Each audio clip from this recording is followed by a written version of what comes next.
Let's see, recording's going. Waiting for. Oh, YouTube says we're live, so.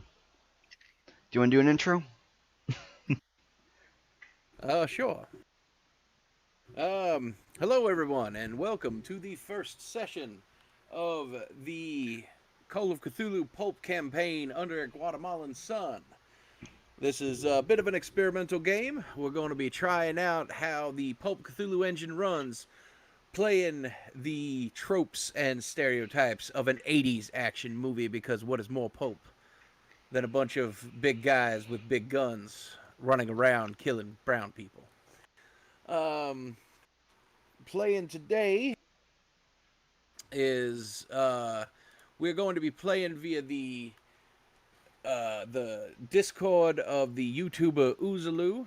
The Discord is called Cabal, and with me are four players. The first player is Verdant Agent, your recorder and host. Say hello, Verd. Hey, what's up, guys? This is Verdant Agent here. Uh, the next one is Doctor Allegedly. Allegedly. Always happy to have a good time. And as Electric, I think is how you pronounce that name. Yeah, it's Electric, that's me. Yo. And of course, last but not least, the ever so eccentric Trigger Hippie. How you doing, buddy? I'm doing very well, thanks, man. How are you? You doing good? Hopefully this is going to work out, not be a complete and utter train wreck. This is my first time keeping a game in Roll20. I do have quite a bit of experience in keeping games of GMing, I guess is the more normal term, of games of Call of Cthulhu. So, a brief synopsis of what Call of Cthulhu is. Only take just a second. Call of Cthulhu is not your normal game, tabletop game. It is a little bit different from Dungeons and Dragons. Instead of a bunch of people, a bunch of heroes running around, beating people up and getting beaten up all the time, Call of Cthulhu is a game of investigation, a game of mystery, and a game of horror. Where the players and the characters that they play, their psyches will be brought to the breaching point while they experience the horror, all of the horrors that this world and beyond can give them. But the Pulp rules, Pulp Cthulhu, adds a little bit of spice to that formula, giving it a bit of a high octane boost, allowing the players to fight back against the darkness, to give them the ability to bump back, if you will excuse the term from Hellboy. Allowing them to fight harder, have double the health, have hardened sanity, and last much longer in a fight. Now, is everyone loaded up on Roll20, and is everyone on the same screen? Can everyone see the base? Yes, I can. All right. Yep. That's a big fucking tank.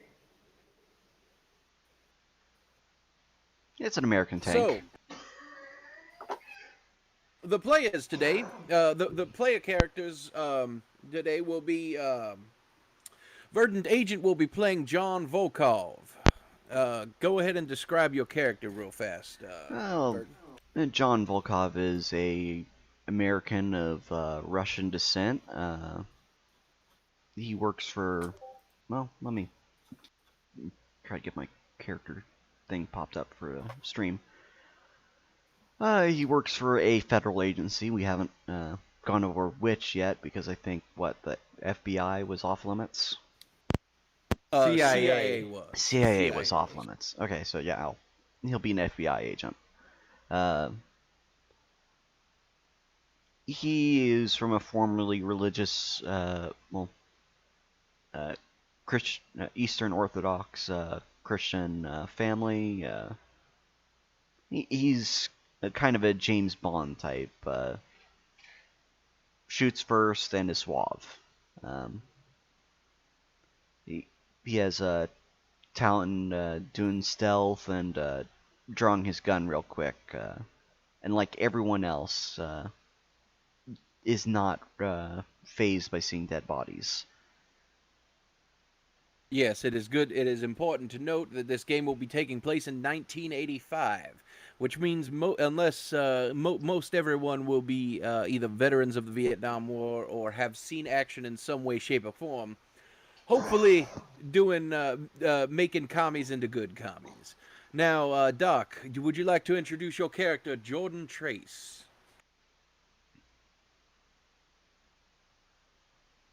Doc, I don't think he wants to. Doc, are you dead? Oh God, Doc is dead. Duck's They, dead. they killed him. The commies got him. Ez, why don't you explain? Why don't you introduce us to your character? Sure. So my guy's called Nick Parker. He's an inventor type tinkerer sort of guy. From a young age, always inventing new things. He's set himself up with a bit of a small business in New York, selling personal defense items, primarily to the military complex, but for rich entrepreneurs, the money is there. He will take the money. From a young age, he did a tour in the Air Force, belongs to the Air and Rescue Corps, and now he spends his time inventing new toys and taking them out and seeing how they do in the field. Yeah, that's him in the show nuts. His catchphrase is, "We can do it, guys. We can do it with science." All right, and Trig, would you like to explain your character, Pace Templar? My character, Pace Templar. Well, you see, Pace sort of dates back to having beatnik parents and being a massive disappointment to them and signing up for the Vietnam War the moment he could. He didn't need the draft. He was in there. He wanted to fight.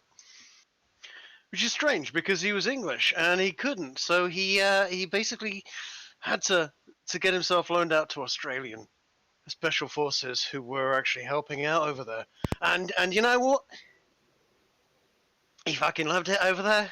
It was great. There was the drugs, there was the whores, there was the helicopters, there was the flames, and there was the shotguns.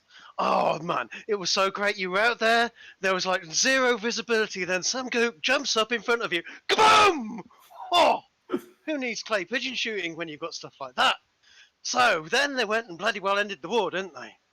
So I've been basically doing it a bit on the private side. Any war will do. For ever since, to be honest, As find long a as there are war, drugs and whores and gooks to kill.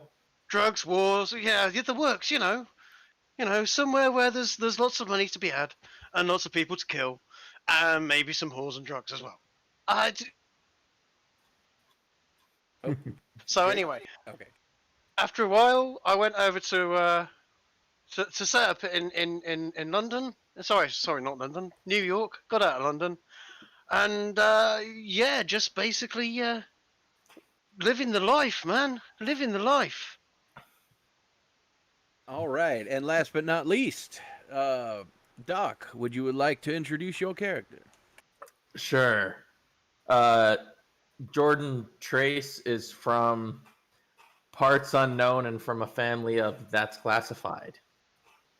He is sort of the corporation's representative amongst this team, not officially listed anywhere or on any forms, but he makes sure that John, Nick, and Trig's character Pace Templar, mate. Pace, and sure that Pace get paid on time and in full. He's here to make sure the job gets done, and to be honest, personally, he doesn't care much for this team, but they do good work, they get the job done, and they're more than happy when they're paid to keep their fucking mouths shut. So as far as he's concerned, it's a bunch of they're a bunch of good boys, and that's good boys who get the job done, and that's about as far as Jordan really cares. Oh, thank you very much. And filling out the last of the roles of the in NPC slots, the other two characters will be Marion the Dragon Draconi, a New York City cop by day, Vietnam veteran, suffering from a little bit of PTSD, but you won't ever hear him saying that. Um, if you have a disease, he is the cure. Heavy weapons expert, and making sure if you need absolutely everything murdered in the general area, you call on the dragon. And last, owner of a fucking girl's name. but don't tell him that. Dude, don't. Do we know his name is Marion? Does he just go around going, "Call me dragon"? Because Call me Snake. I have seen everyone's fucking files, so yes. You all have fought in several battles together. You all know each other very, very well. And last but not least, Chuck McQuaid, frontal assault expert and survivalist extraordinaire. Former Green Beret turned military advisor. He, if you need a man to go in alone and come out in one piece, you call on the McQuaid. He's also good at patching people up. I was gonna say that frontal assault expertise does also apply to his style in the bedroom. So we've heard he's a strict missionary man. How are his roundhouse right. kicks? I think that's it needs to be statted out. I will go ahead and put a note on his character for that for you. All right, from here on out, everyone, please try to refer to each other as their character names, and I will now begin to introduce the scenario. Now, these 6 characters are living their normal lives at various places throughout the United States and the Western world, when all of a sudden, each of them get a phone call, at which point their personal lives are immediately dropped and they join together at a military base where they board helicopters and fly to the location of where they are needed. This time around, the location that they are needed is off the coast of an undisclosed U.S. military base at the edge of the Guatemalan-Mexico border. The air is hot and humid as the helicopters start to lower down into the makeshift landing pads. Several jeeps are seen nearby as the 2 helicopters filled with the crew land, and the thick jungle that surrounds the base waves back and forth as the helicopter blades spin the air around it. Upon landing, the 6 characters exit the helicopters in a particularly manly fashion, each of them smoking cigars, chewing tobacco, and other various manly deeds that one does in the 80s. Boarding the vehicle, boarding the 2 jeeps, they are immediately led around military personnel of both the United States and of the local Guatemalan, legitimate Guatemalan forces. One of the things that you all note is that all of the heavy weapons, i.e. the tanks, the artillery, the anti-air, are not marked with United States military signifiers. They are all marked with the symbol of the Guatemalan military. Give me 1 second here. Eventually, you pass by several ramshackle buildings, and you are led to one of the only permanent, seemingly, buildings made out of brick or concrete with red clay with red clay shingles for roofs, as opposed to the patchwork tin or temporary cloth barracks. Two American military officers wave their hands towards the door as the 4 of you all are allowed into the area. Upon entering the area, you see what is very obviously a makeshift intelligence command center with several pieces of very expensive-looking portable and more permanent electronic and observational equipment. And in the middle, there is a large table with several maps. Overlooking those maps are two men. One of them is a Hispanic gentleman, and the other one is a highly decorated United States military colonel. You all know him as Colonel Oppenheimer. Now, just to check, can you all see that? That looks a lot like Colonel Troutman to me. I just wanted to make sure y'all could see it. Can see. Can see. Urge to salute.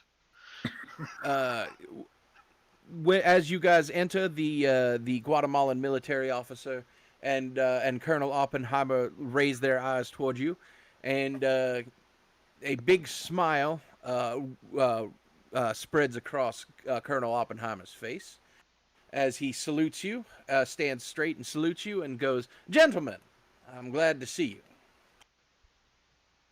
How was your flight?"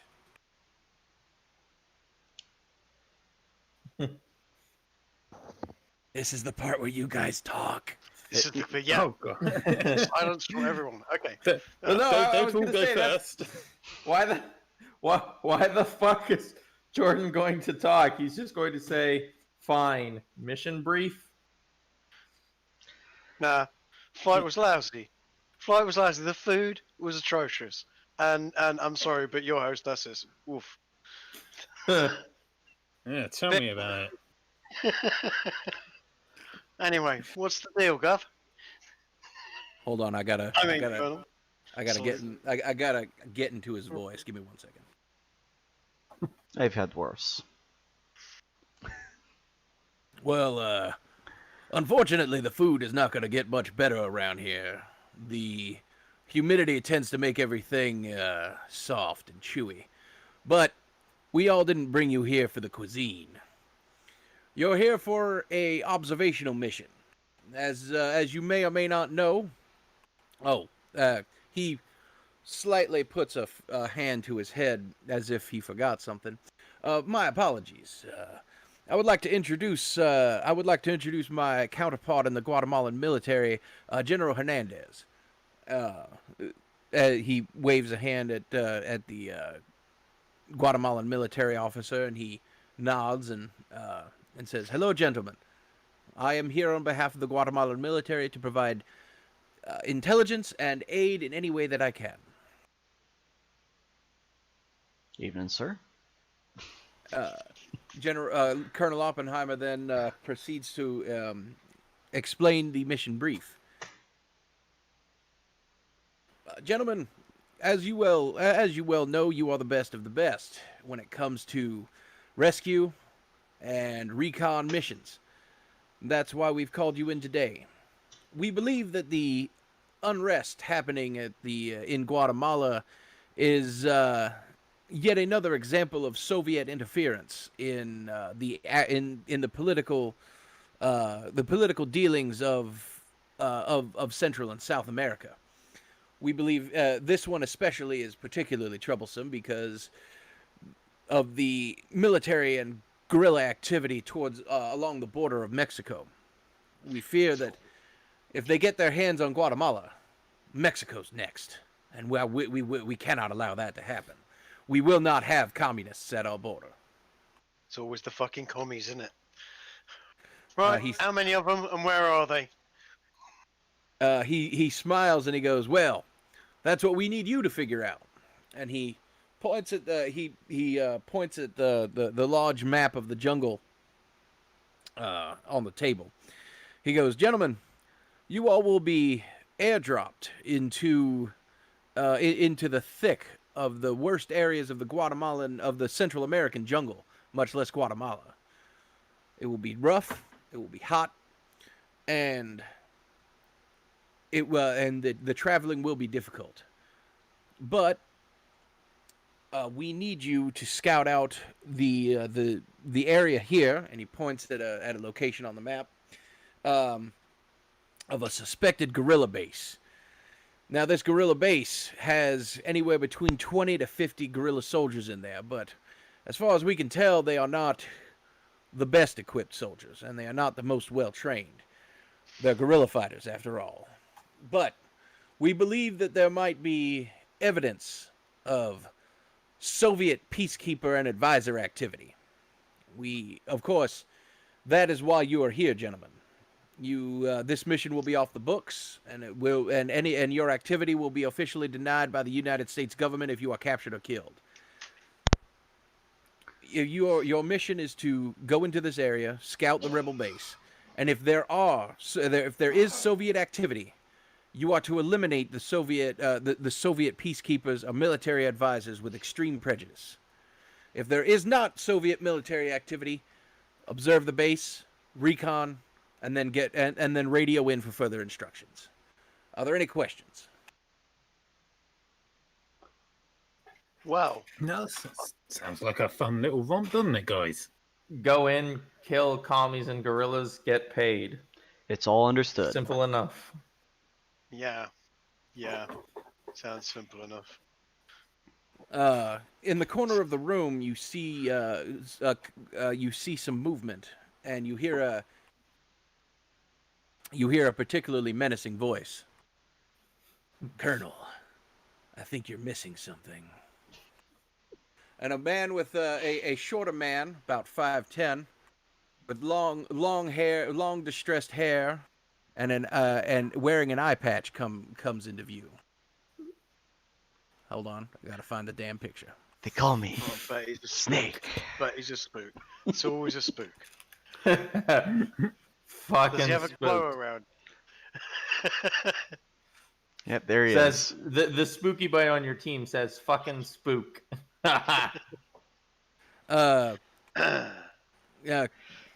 Colonel Oppenheimer turns with a scowl on his face, and he goes, "Oh, I almost forgot. There will be an advisor joining you on this mission, an intelligence advisor." And the man walks up to the table and grimaces at each of you slightly, and what you can only assume is his best attempt at a smile. And he goes, "Call me Steele. Malcolm Steele." Well, Mountain And- Steel, you sound more Washington than me. So, what's And, your story, Malcolm? I'm an intelligence officer that will be joining you on this mission. My job will be to make sure that before you soldiers go in guns blazing into that base, that it's verified that there are in fact commies in that base. So make sure before you open fire you get the okay from me, understand? Okay. So I assume point you of, need as many eyes on the target area as possible. Is that where some we kind get of a joke? Point of clarification, buddy. Commies aren't people. They'll die like the rest. You actually managed to get a genuine smile out of him with that, and he goes, "Well, at least we agree on one thing. Lord knows I've bagged my share of commies in my day, and hopefully, if this mission goes well, we'll bag a few more." So Rest- why are we asking your permission before we proceed with doing God's work of removing communist scum? Oppenheimer speaks up and goes, "Trace, it's because I'm telling you to." It's identifying targets, Jordan. Don't take it personal. Well, your money's been good this far, Colonel. As long as the check clears and it's commie blood, I'm fine. Oppenheimer replies, "Good. Rest up, gentlemen. You leave at 0600 tomorrow." And also he replies, "Talk to the MPs outside. They will escort you to the armory, and you will be everything that you've requested has been delivered to for you to use for this mission." Excellent. Be There's a seeing few you tune-ups later. I need to do before I hand that over to Pace. Say that again, Nick. I said, excellent. There's a few tune-ups I still need to do before I hand that equipment over to Pace. Be seeing you all later. Malcolm kind of squints his eye at you and goes, "Do whatever you need to do. Just be ready at 6." So All right. that thing's a go, is it? The little tour you were planning. As you guys leave, the three of them begin talking a little bit again, and you are escorted out of the room. You are brought to a one of the only other secured buildings. This one obviously made out of reinforced concrete, and one of the military police officers, puts in a passcode at the door, and you are all allowed into the reinforced entryway. Inside, you see rows upon rows of RPGs, rifles, handguns, and sitting at the end is your guys' specialized weaponry and equipment. Outstanding. All right, I'm going to head over there, find the one that's got my boxes, and I will enter the code to open those up and start checking to see if they made the journey unscathed. All right. No need to roll for anything. You quickly and easily enter the code, and the cushioned and reinforced cases open up, and everything is there perfectly. All of Excellent. your specialized body armor, your weapons, your equipment, everything is there. You have free use to use anything in this area: grenades, flares, claymores, and of course any of the stock weaponry that you guys want. Aside from my MP5, I think I only have standard issue. Right? I've got my mortar, my various other weaponry, and then C4 and grenades. M16, MP5, combat knife, medic perk bag. SA-80, M9, C4, collapsible mortar, combat knife, and grenades. Lots of grenades. You mentioned last time, Wes, that you're not too keen on keeping track of ammo counts, so... Oh no! So we're not gonna be keeping track of ammo count. We are going to be keeping track of magazine count.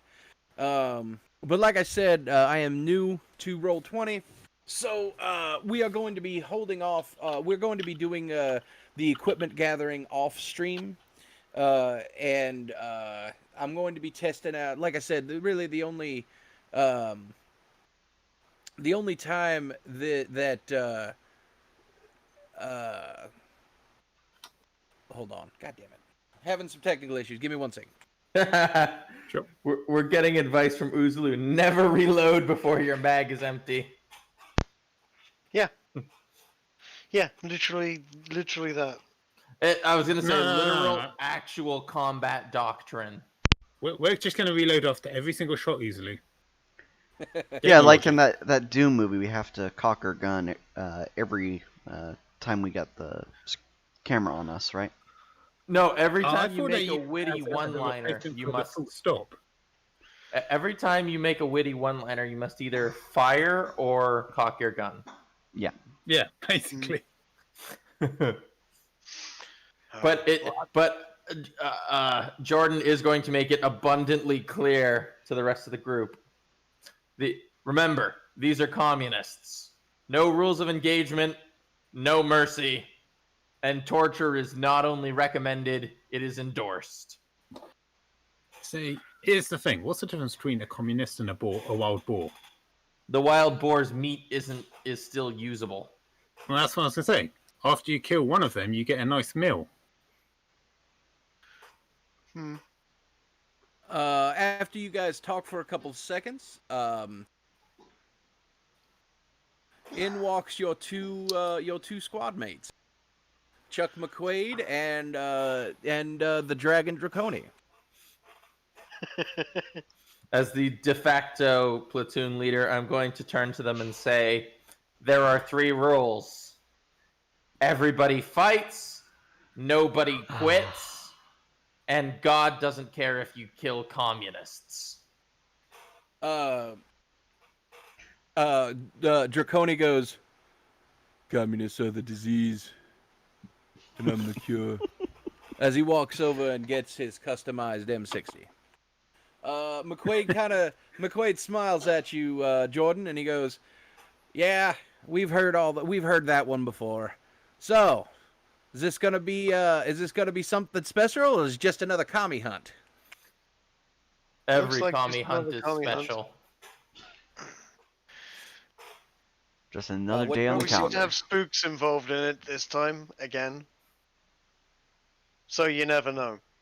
But yeah, Another Draconi walks over to you, Trace, and he kind of bumps your elbow and he goes, "More spooks. I hate spooks. There's nothing I hate more than having a babysitter on our team." You better hate commies more than you hate spooks there, new guy. Or rather, Maroney. For the record, you have all fought several battles together, so you all know each other. Really. No, that's why I So called him that's why Maroney. they're not calling me a spook. Well, no, 'Cause you are part of the. You see, Yes. you working for the government agency is your day job. Right. Is what you do on your day-to-day life. If anyone does anything, like some people like Pace here. Pace simply lives the good life in New York City until he's called to go murder people, and then he goes and he murders people. Nick is a eccentric inventor and military contractor until he gets called to kill people, and then he goes and kills people. And we don't know what Trace does. He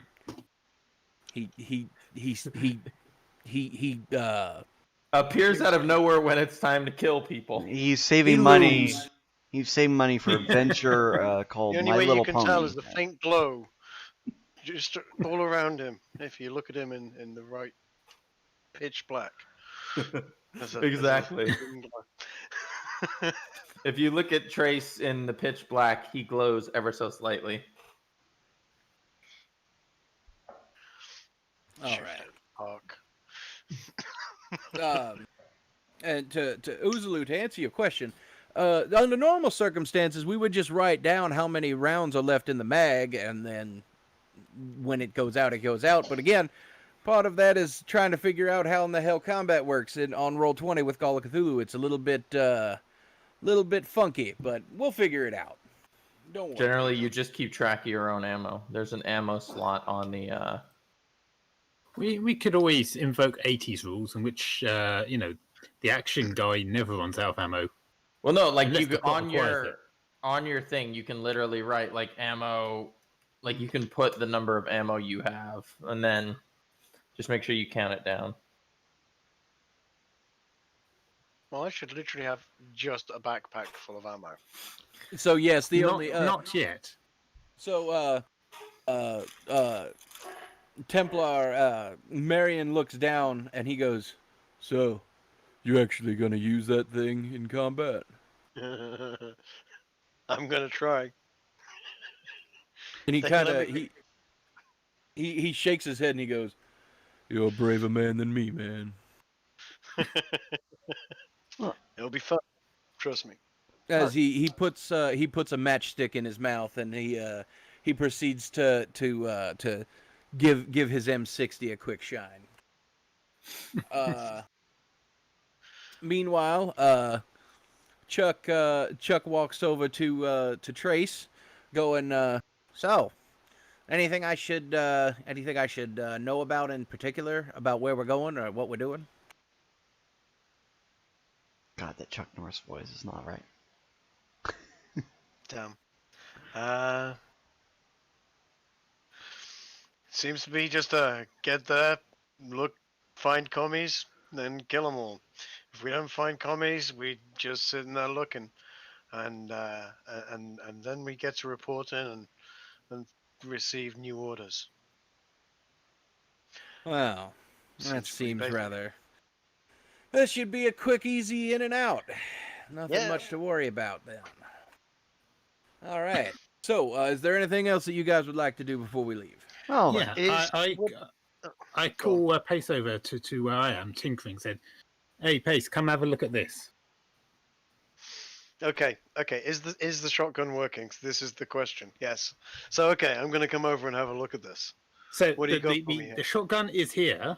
It's up to Wes if I'm allowed to say if it's working yet. It is.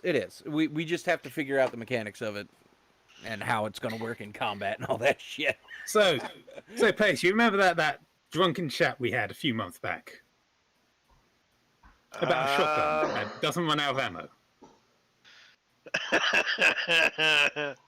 Yeah. Well, have a look at this view and tell me what you think. Okay. What the bleeding hell have you got for me here? Holy crap! This was an AA-12, I think. Once What have you upon a done to time. it? What have you done to it? This is a belt feed. You've got a belt Yep. feed on AA. So I've got a. So you're telling me this is a fully automatic shotgun that I can just keep on firing until I run out of a belt of ammunition.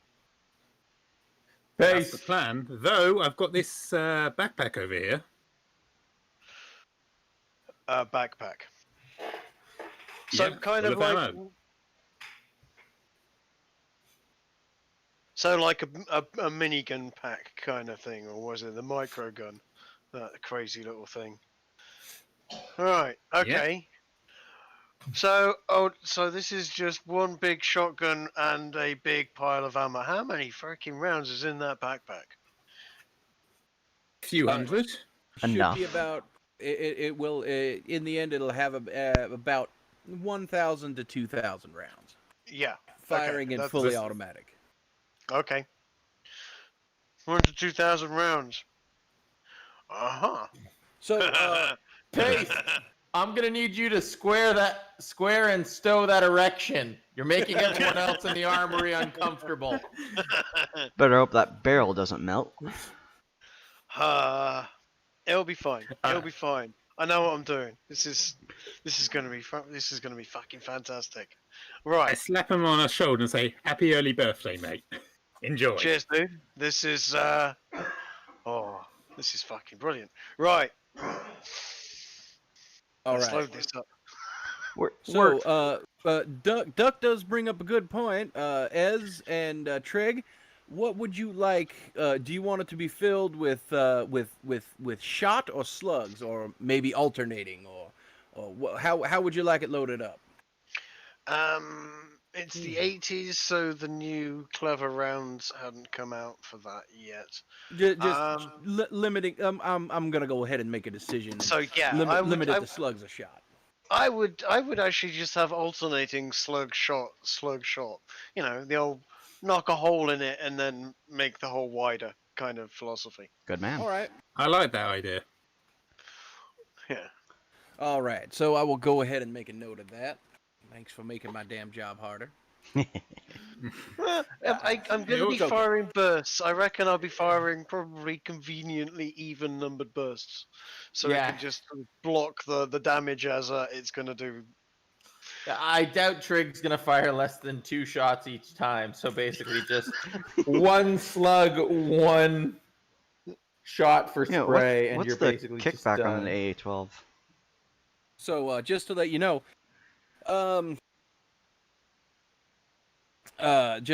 the way that fully automatic fire works in Call of Cthulhu is you announce how many shots you are going to fire, and you fire that many shots in the round. Okay. But the thing is for every shot you get a lower and lower chance to hit. So you could say I fired 5 shots this round, and you proceed to spray 5 shots in a general direction, but every time you do that, it is lower and lower and lower. And because of the alternating rounds, you will be having varied range and to hit and damage for every shot. Okay. I get the feeling that won't be a problem for this. Yeah. You know, the whole spray and pray kind of philosophy, and let's just turn everything in this room into pink mist. kind of works with that kind of play, I guess. Yeah, I'm cool. That's cool. That's groovy. Happy with All that. right. So, does anyone else want to do anything before you all go to your barracks and do whatever it is you guys do in barracks? We're Yes. not judging. We're gonna say that we all think we're all gonna leave Pace alone, suspecting that he might need some alone time to deal with the results of that shotgun. I actually think I probably will go out for just to fire some rounds. a into the enemy. jungle stroll, yeah. Yeah, just to check it out and so on, and then make my way back. I just warn you as you go. Just all the ammo you've got is what you got. You're not getting any more. Fair So enough. don't go crazy. Uh-oh. Go nuts. No. Okay, go a little bit crazy. That's cool. So we've picked up all our kit. So I've got I've got a Mac 10. haven't I?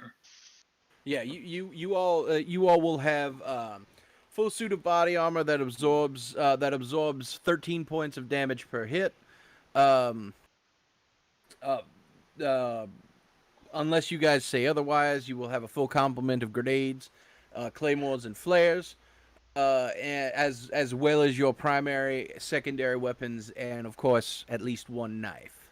Well, an alternative to grenades for, do you have white smoke in this area? White phosphorus. Oh, no, not phosphorus. Because I don't think handing Volkov frag grenades is going to be the greatest idea. Sure. If it exists in 1985, you can have it. So, smoke grenades, flashbang grenades, of course, flares, frag grenades, concussion grenades, all of that good stuff. Yeah, I'd think I want a couple flashbangs. Yeah, 2 flash, 2 smokes for John Volkov, and the rest of the load is going to be a medic bag and torture tools. Sure. Sorry, I mean happy fun time red tools. Yes. All right. So go ahead and put that into your inventory under the possessions tab, and there you go. You're good.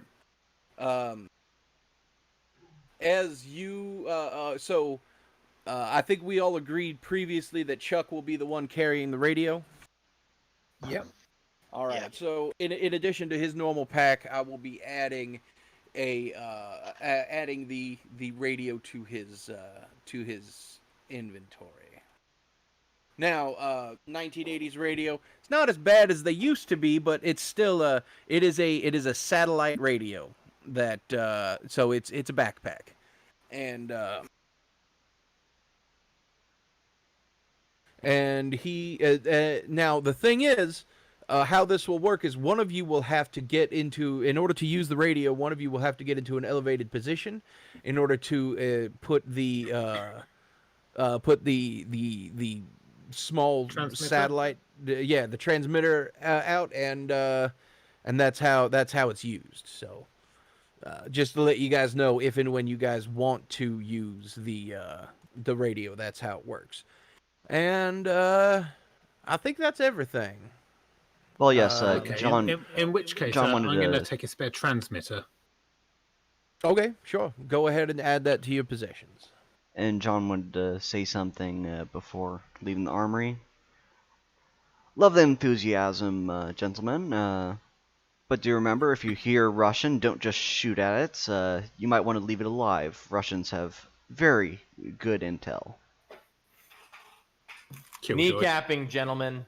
We're looking to kneecap anyone who speaks Russian. Headshots for the Spaniards. Kneecap the Russians. Present company accepted, of course. Thank you. You're all good boys. You know what I meant. Kneecap communists. Execute the Spaniards. If they're shooting at me, I'm shooting back. I can't guarantee whether they'll live through that, but we'll see. No, that goes without saying, Pace. I better hope there's someone else not wielding one of those monstrosities nearby that can take them down for you. Okay. All right. So, would you guys Take the like copies to? of poetry. Got you. Would you guys like to fast forward to the morning? Oh, one more thing.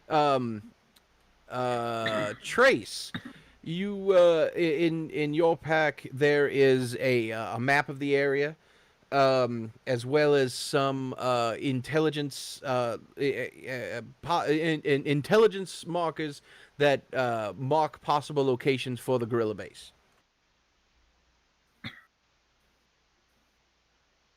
Do we need to go over that?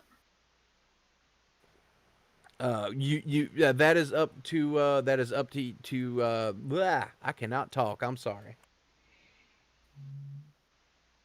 That is up to Trace to decide, but yes, that would be a good idea. You all can do that on the helicopter ride over, though.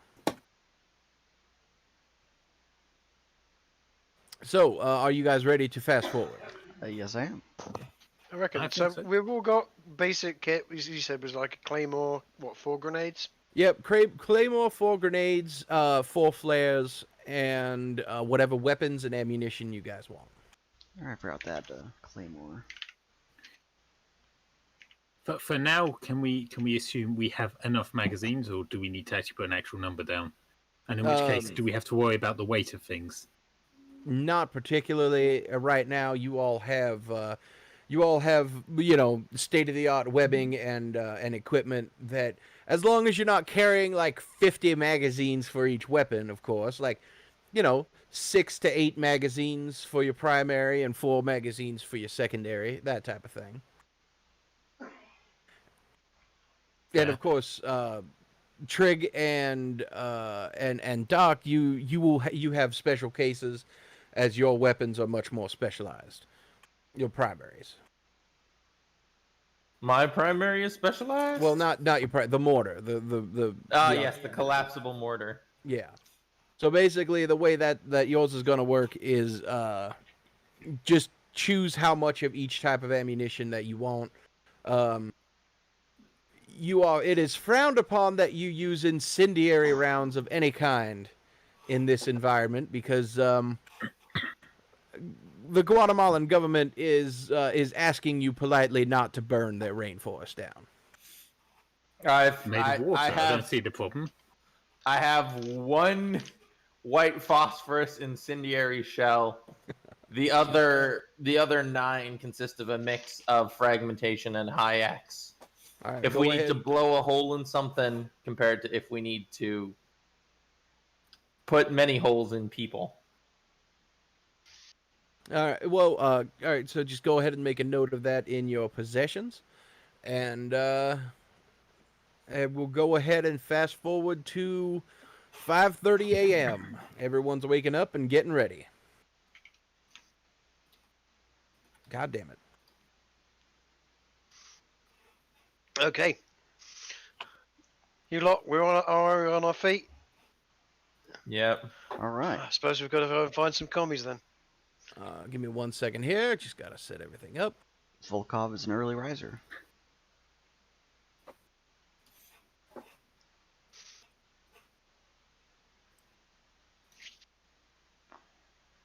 So, No, right. what was his name again? Steel Beams? Malcolm Steele. Malcolm Steve. So, as you guys finish getting ready, Agent Steele walks in and inquires as to about how much longer is it going to take for you jarheads to actually get all equipped and ready to go.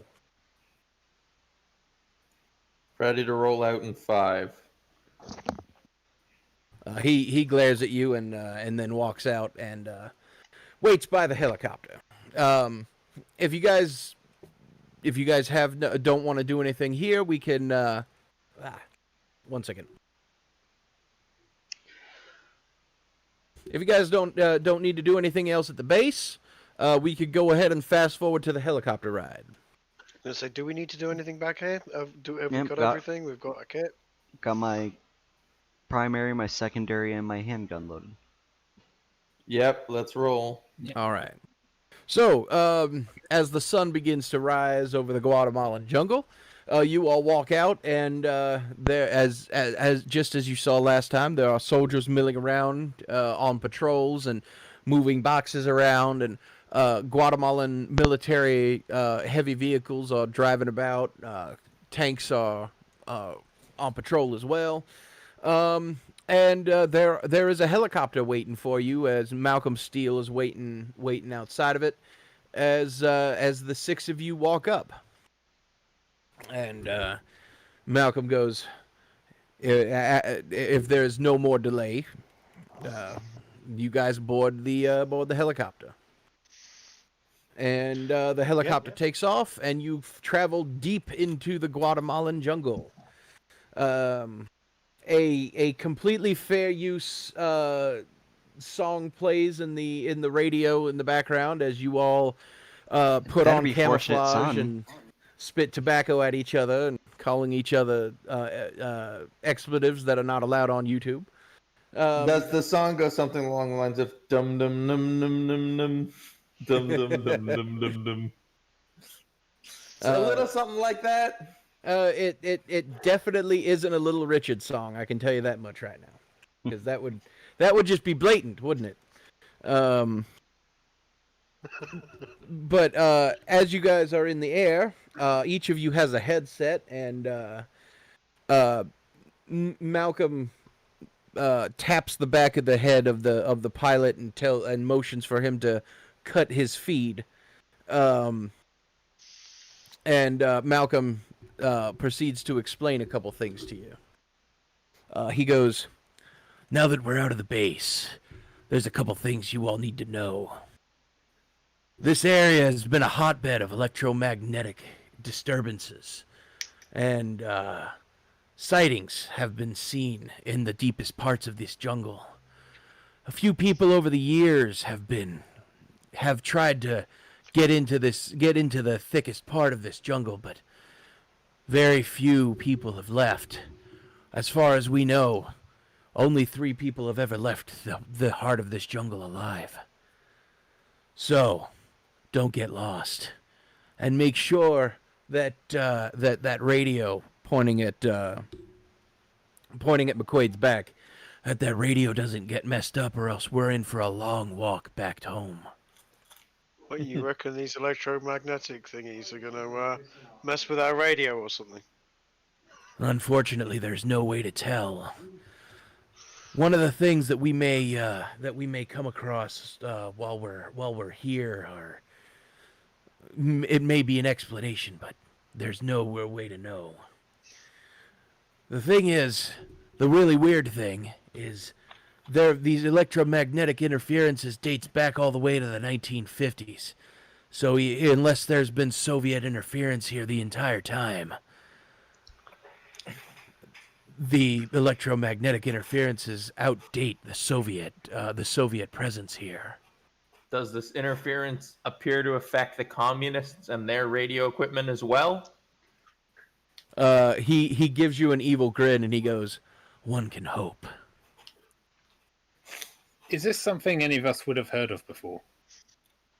Literally the first any of us are hearing of it, I think. No, this is a localized part of the Guatemalan jungle that pretty much no one has ever been to outside of Guatemalan locals and guerrilla fighters. It's pretty much unheard of. Unless any of you have any knowledge of archaeology. Does anyone have points in archaeology? Any significant points? No. Significant? No. All right. Points? Yes. So, if you guys want to roll, make sure it's on verbose, and go ahead and roll for me. If you guys want to kind of rake your minds to see if any of the old Indiana Jones movies or any newspaper articles remind yourselves of anything. How do we roll? Do we just click on it? Yeah, you So just click you on the need skill to you name. need to remove yourself from edit mode. It's on the top right hand side. You click the edit mode button, and then you'll be able to roll. Okay. Failed. Don't pay any attention to that. Well, yeah, it's because you gotta hit 1 or else you're gonna... Yeah. Trace thinks he might have heard something, but he's honestly more concerned with checking his explosives. So hold on, where am I wrong? Because I can see a dice roll thing. So if you look on your character sheet, you will see under the skills tab all of the skills that you have. Now make sure that the edit mode is turned off so you can roll. And then you click the name of the skill. Gotcha. Sorry, I'm being taunted. Now, This. while Why? die rolling is going on, Will's school teacher. Do I have anything that would apply? No. I've got 5 in the cult. Nice. It's archaeology or nothing. Yeah, it's archaeology. No, I don't have that. It's more than possible that the Russians have been active everywhere. There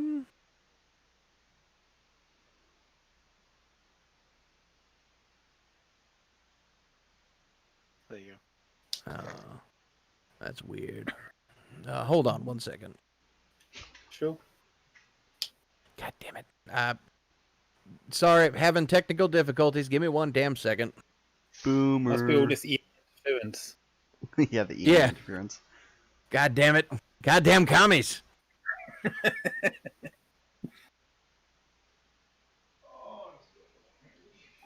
See, that's what Oozlu should say every time his tech Electromagnetic fails. Goddamn commies. Oh man, Jack, why are you being so harsh? All right. Yeah, So, Trace, you looking at the map, you are reminded about something that you learned in an intelligence report at one point, that the area that this area does sound a little bit familiar to you, and you have heard of a couple of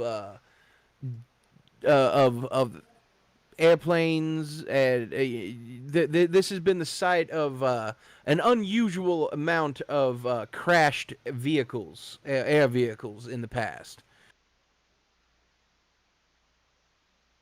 But that's pretty much it. Yeah, you also, for an 11, that's actually pretty good.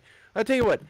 In particular, you have heard of an attempted dig out here as well. And that it the only thing that you know is that it ended in failure when the lead archaeologist disappeared.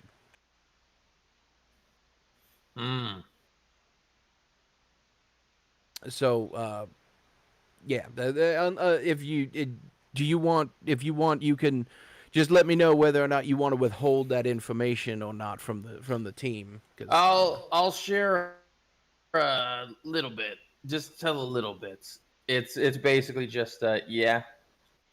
he'll share it a little bit and then also slightly point out, and then the commies arrived. Don't remember much since. All right. So yeah, electromagnetic interference. All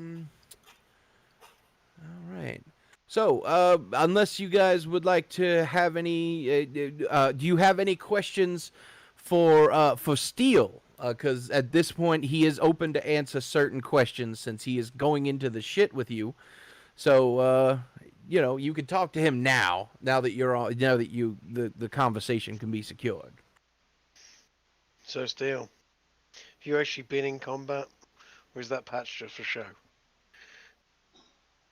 Once or twice. ever been in Nom? Care to share? I did a couple things in Vietnam. Let's just say I made my bones in the jungle before. Okay, I just like to know who I'm going to be in the shit with.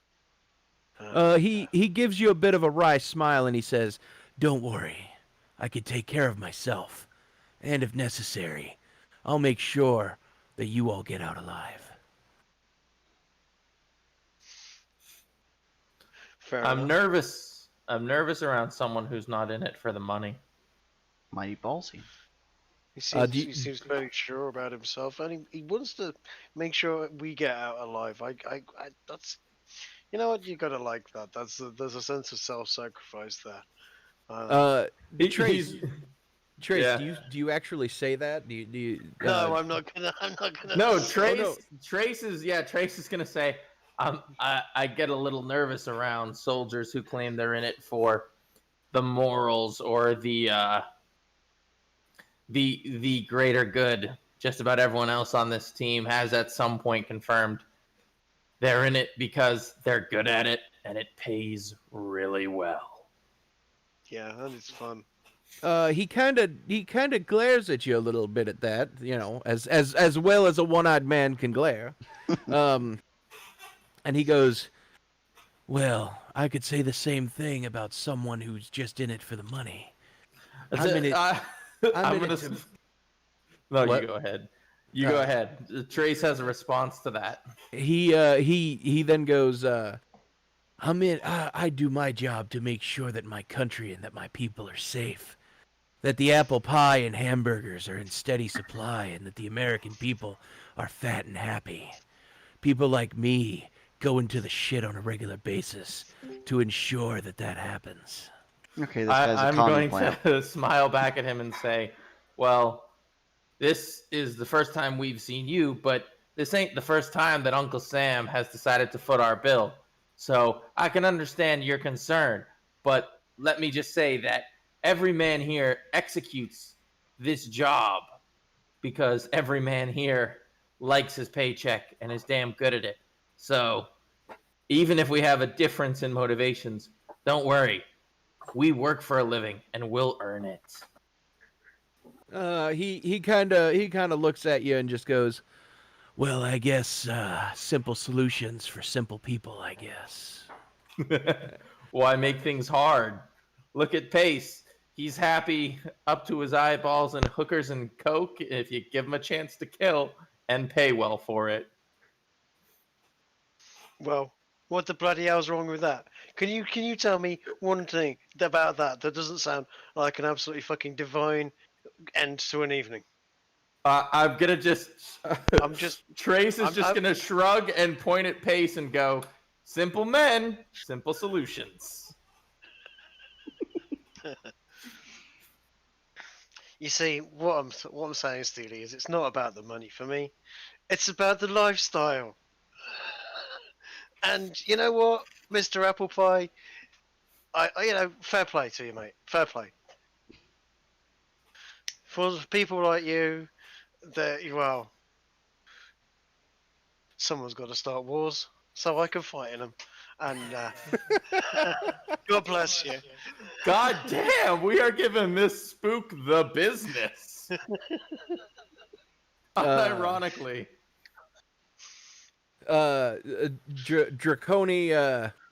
Draconi then he kind of pulls out a sack of chewing tobacco and puts some in his lip, and he offers each of you some, if you guys want to take some.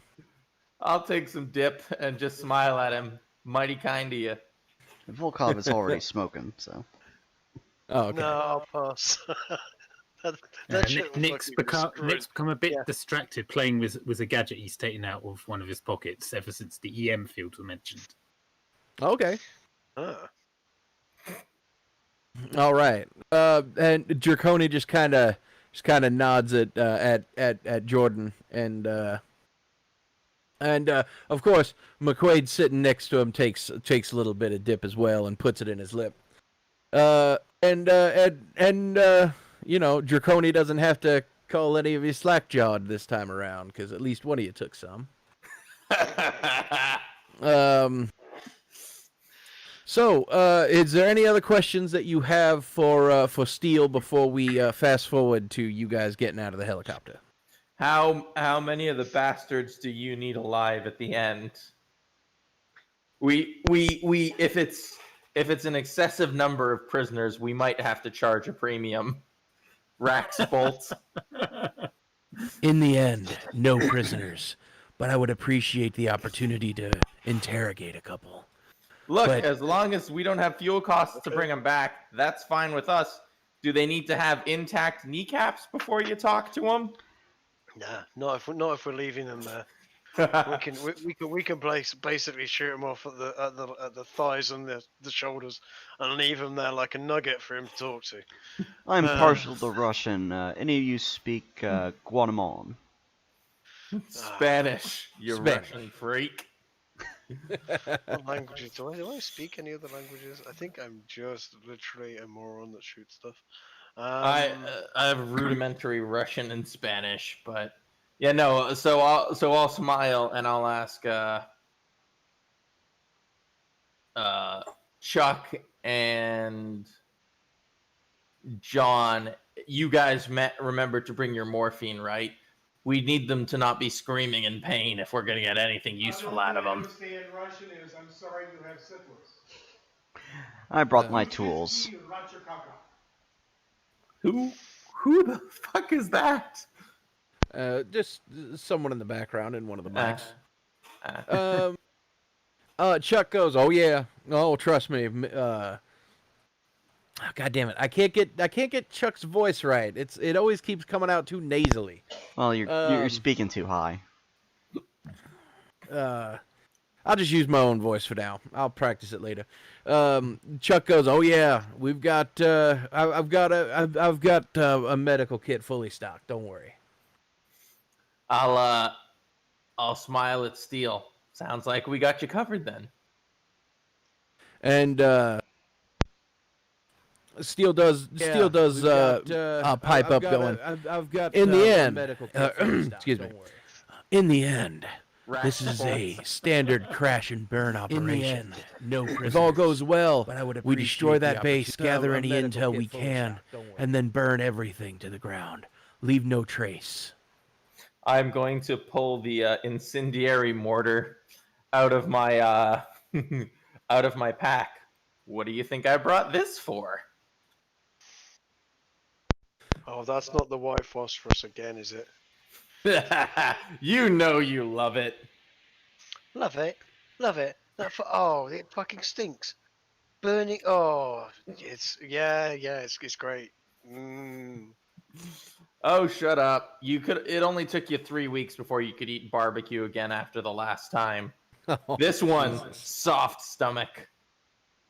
You smell 3 burning gooks and all of a sudden you can't enjoy barbecue ribs anymore. You pansy. The Guats ain't gonna be happy about that.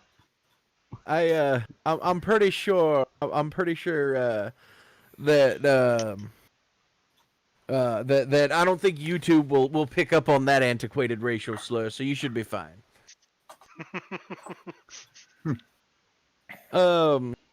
So that being said, around this time, you guys get the pilot pipes in and goes and mentions that they are approaching the drop off zone as a green light shines in the red of the passenger component of the helicopter. And unless you guys have anything else to say to Steele, it's about time to drop into the jungle. Remember, boys, we go quiet until we have to go loud. And then I want that shit to put a heavy metal concert to shame. All right, so unless you guys have anything else? Suppressors on. Just a quick one, Wes. Whilst this has been going on, I've been trying to tinker with the eyepiece so that the Plus and Navigate can also detect EM readings. Should I do a roll for that? So weird science is a bit complicated. No, it's basically weird. you would need materials and time in order to do that. But we can talk after the stream is done. Sure. And work on the tinkering. Sure thing. So if there's nothing else, each of you link onto the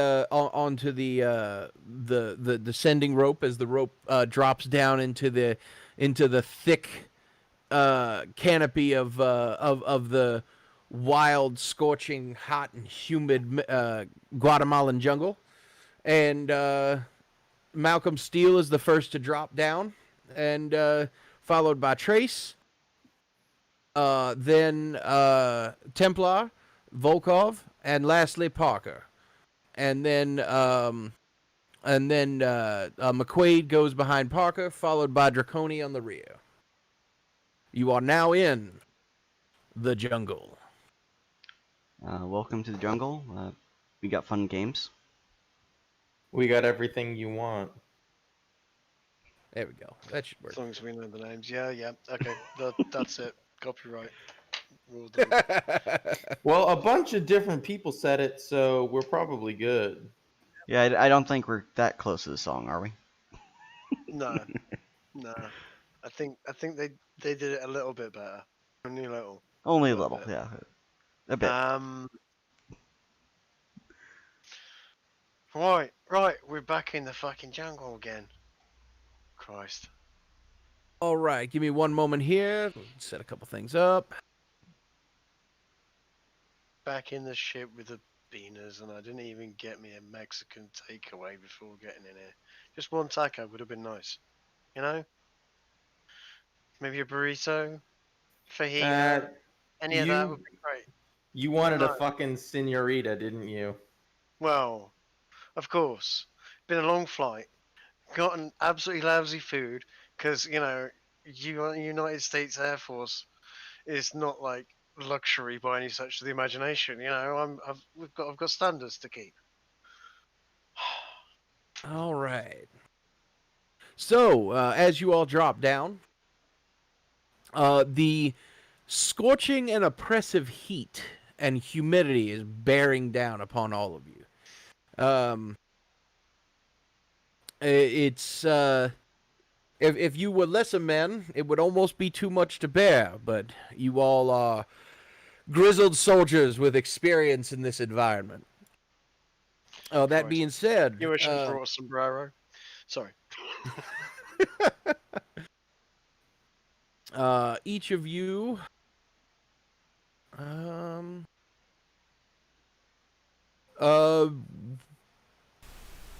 hold on one second here.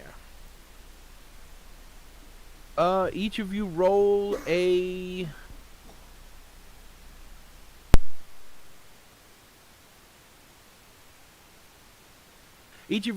navigate roll.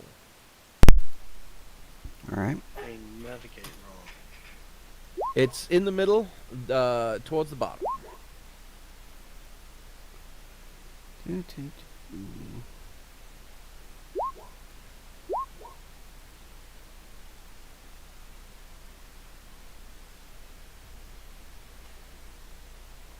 Just barely And failed. okay, Parker, you rolled first. All right. Yep. Give me 1 second here. Alrighty. So, Volkov, you get you gathering your surroundings. You find out you immediately gather where north is, and you refer it to Trace, and you guys proceed in the general direction of the first suspected area where the camp is. Each of you roll a spot hidden check. Keep your heads up, lads.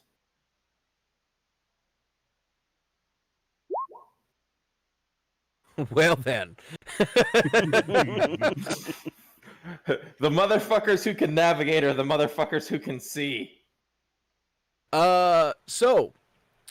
Well, actually, let me see how well you guys got hard successes. All right, so you found the hard one. All right. So right off the bat, after about 30 minutes of walking, you guys come across a plane crashed not long ago, but a plane that has crashed in the jungle.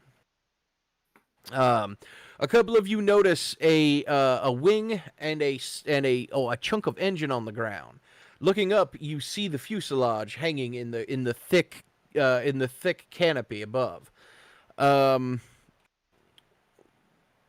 You see using everyone who got a hard success.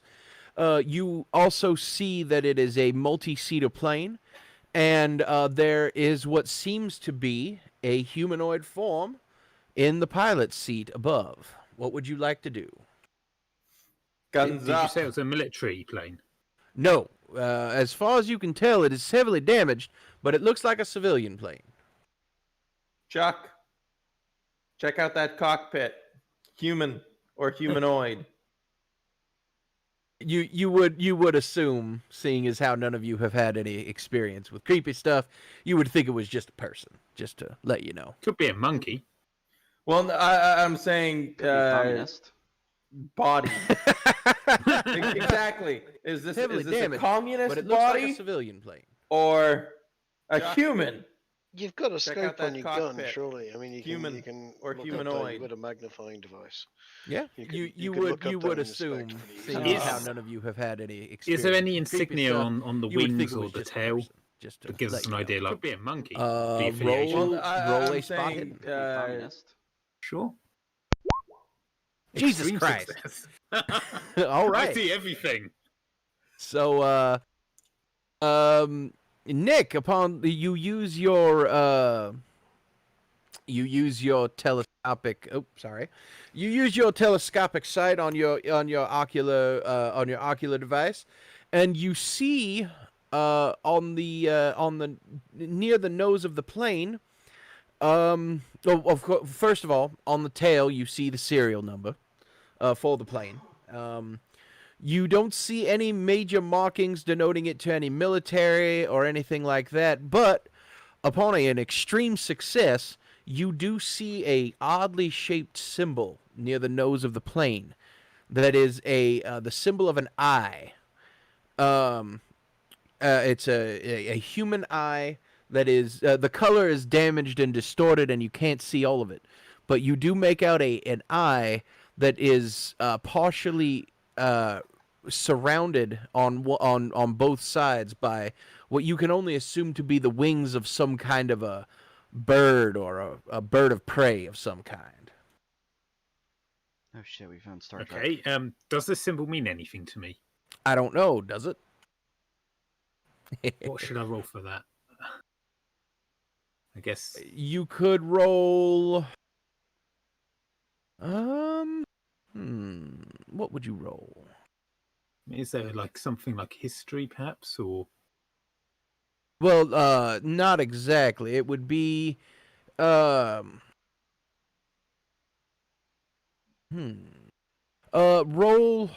Actually, no. Roll occult. Even if you don't have any points, just roll occult. Nope. Ooh, hard failure. It looks odd, but nothing Alright. nothing in particular. It's just an odd looking symbol. It's an eye that is wrapped around on both sides by raptor wings or bird of prey wings. I tap Trace and shall say eyes up. I'm pointing to the symbol. Mean anything to you? You would have to roll a spot hidden in order to see it. It's being Now pointed it out won't now. be as difficult of a roll as it was for Nick. No, you can't get a good look at it this far away. Wait, that it wouldn't be as difficult. I'm only 5 points off of success. I'm guessing the failure type. Oh, my mistake. It was yeah. I misread the roll. Apologies. Yeah, so you can see it. So go ahead and roll an occult to see if you recognize it at all.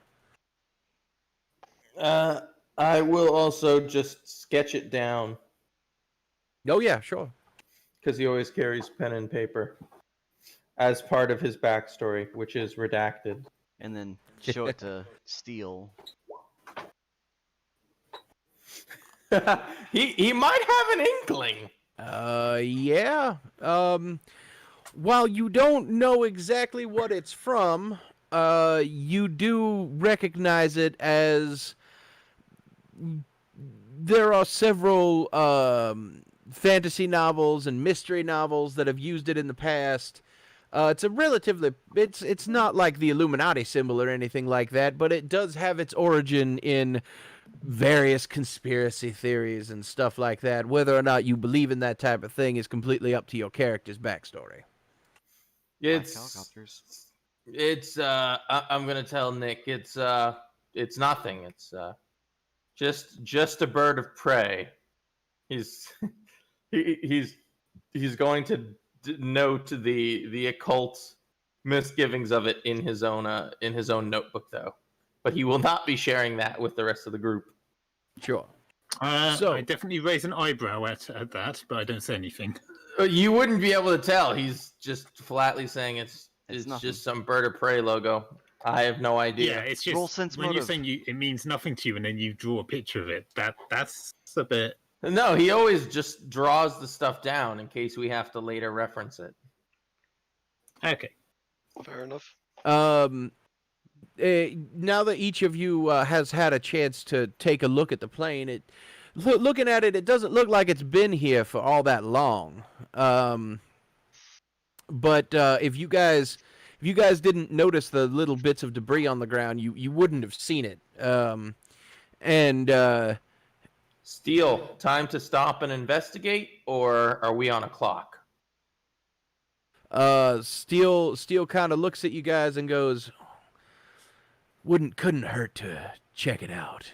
And he Trace motions forward for them to advance on it. I'm just looking at Hopefully it some in the going, black box. what was a plane doing flying around here? With known problems with navigation. It's not that known. It doesn't look like a big plane, does it? It's just a little twin engine prop plane. Is that Well, right? Pace, maybe you should take a look and try to figure it out. Oh, my mistake. This plane has been here. It looks like it hasn't been here for. It looks like it's been here for a few years. My mistake. Okay, so it's been in here. Okay. In Yeah. this decade. We've known about weirdness and navigational problems for since the 50s around here. So I would think that it's a well, yeah. Let's see what we can find out. What do I need to speculate at? I mean, I've got no skills in any of this. I think Nick has the most skills relative to this. I suppose when it comes to anything mechanical, electronics, yeah. So you could check out if there's like a black box or something. All right. So if you guys want to try to make your way up to it, you can climb up. Use the climb skill on the left-hand side. Okay, we'll give that a bash. Not very good. Damn, I fail badly at that. All right. So,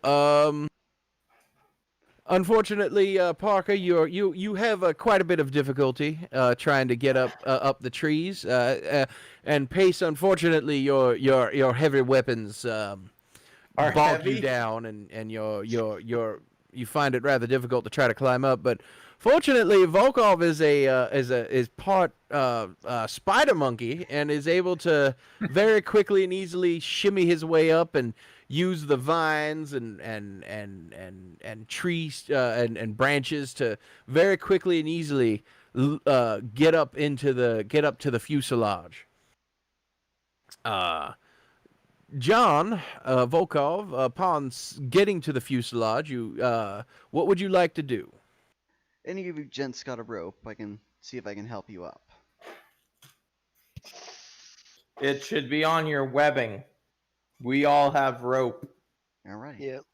Yeah, I will assume you have rope. It's not Alright. not that big a deal. Yeah, you're equipped for a bunch of things for the jungle. So yes, each of you has a length of rope. All right. It's not like we're asking for bat shark repellent. It's rope. Well, you never know. I may have it on my utility belt. For the record, there is room enough for 2 more people up there before it gets rather crowded. Well, I'm gonna. I'm going Can I up. ask, does it look like it's well anchored, or should we be worried about it coming down if we all climb up there? That's a good question. I offer rope to Nick and Jordan. So if I can you help you 'em roll up, down a rope. Each of you, so whoever wants to come up, roll a climb skill. But before we do that, roll a spot hidden skill, Parker. Sure. All right. So you take a good hard look at the plane, and you notice that it is not the most secure thing in the world, but it has been up there for several years, and vines have grown around it. Like I said, you don't want too many people up there, but as long as y'all don't do anything stupid, you should be fine as long as you limit it to 3 people up there. I'm coming up to search mainly because I have a 75 spot hidden. All right. I think it's probably an idea I got so I can check out the instruments in the black box. Yeah, and I Yeah. think we got 2 different 65s covering it. Oh, he's coming up anyway. Well, Even if I no, don't it's give him me rope. and me and Nick are the ones who would. All right, We have Parker, the highest look. go Yep. ahead and try to climb. Climb. Well, Bam. can I have been assisting him? We'll go ahead. So we're not in combat, so you do kind of fumble a bit, but we will go ahead and say that while Jordan and John are kind of looking around up there, you are taking 10 and making your way up. It takes longer than not to. Yeah. Yeah. You don't fail, but you're struggling with it. Meanwhile, John, since you were the first one up there, what would you like to do? You are now on the elevated plane up by the canopy.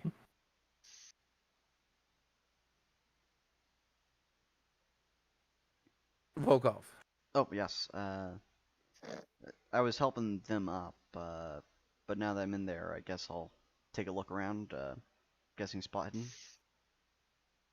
So there are 3 things that are of interest on this plane. One is the cargo bay. One is the last remaining engine that is relatively intact, and the other, of course, is the cockpit. What I'll would take a you look at like the to? cargo bay? All right. Good call. So you make your way into the cargo bay, and now the cargo bay has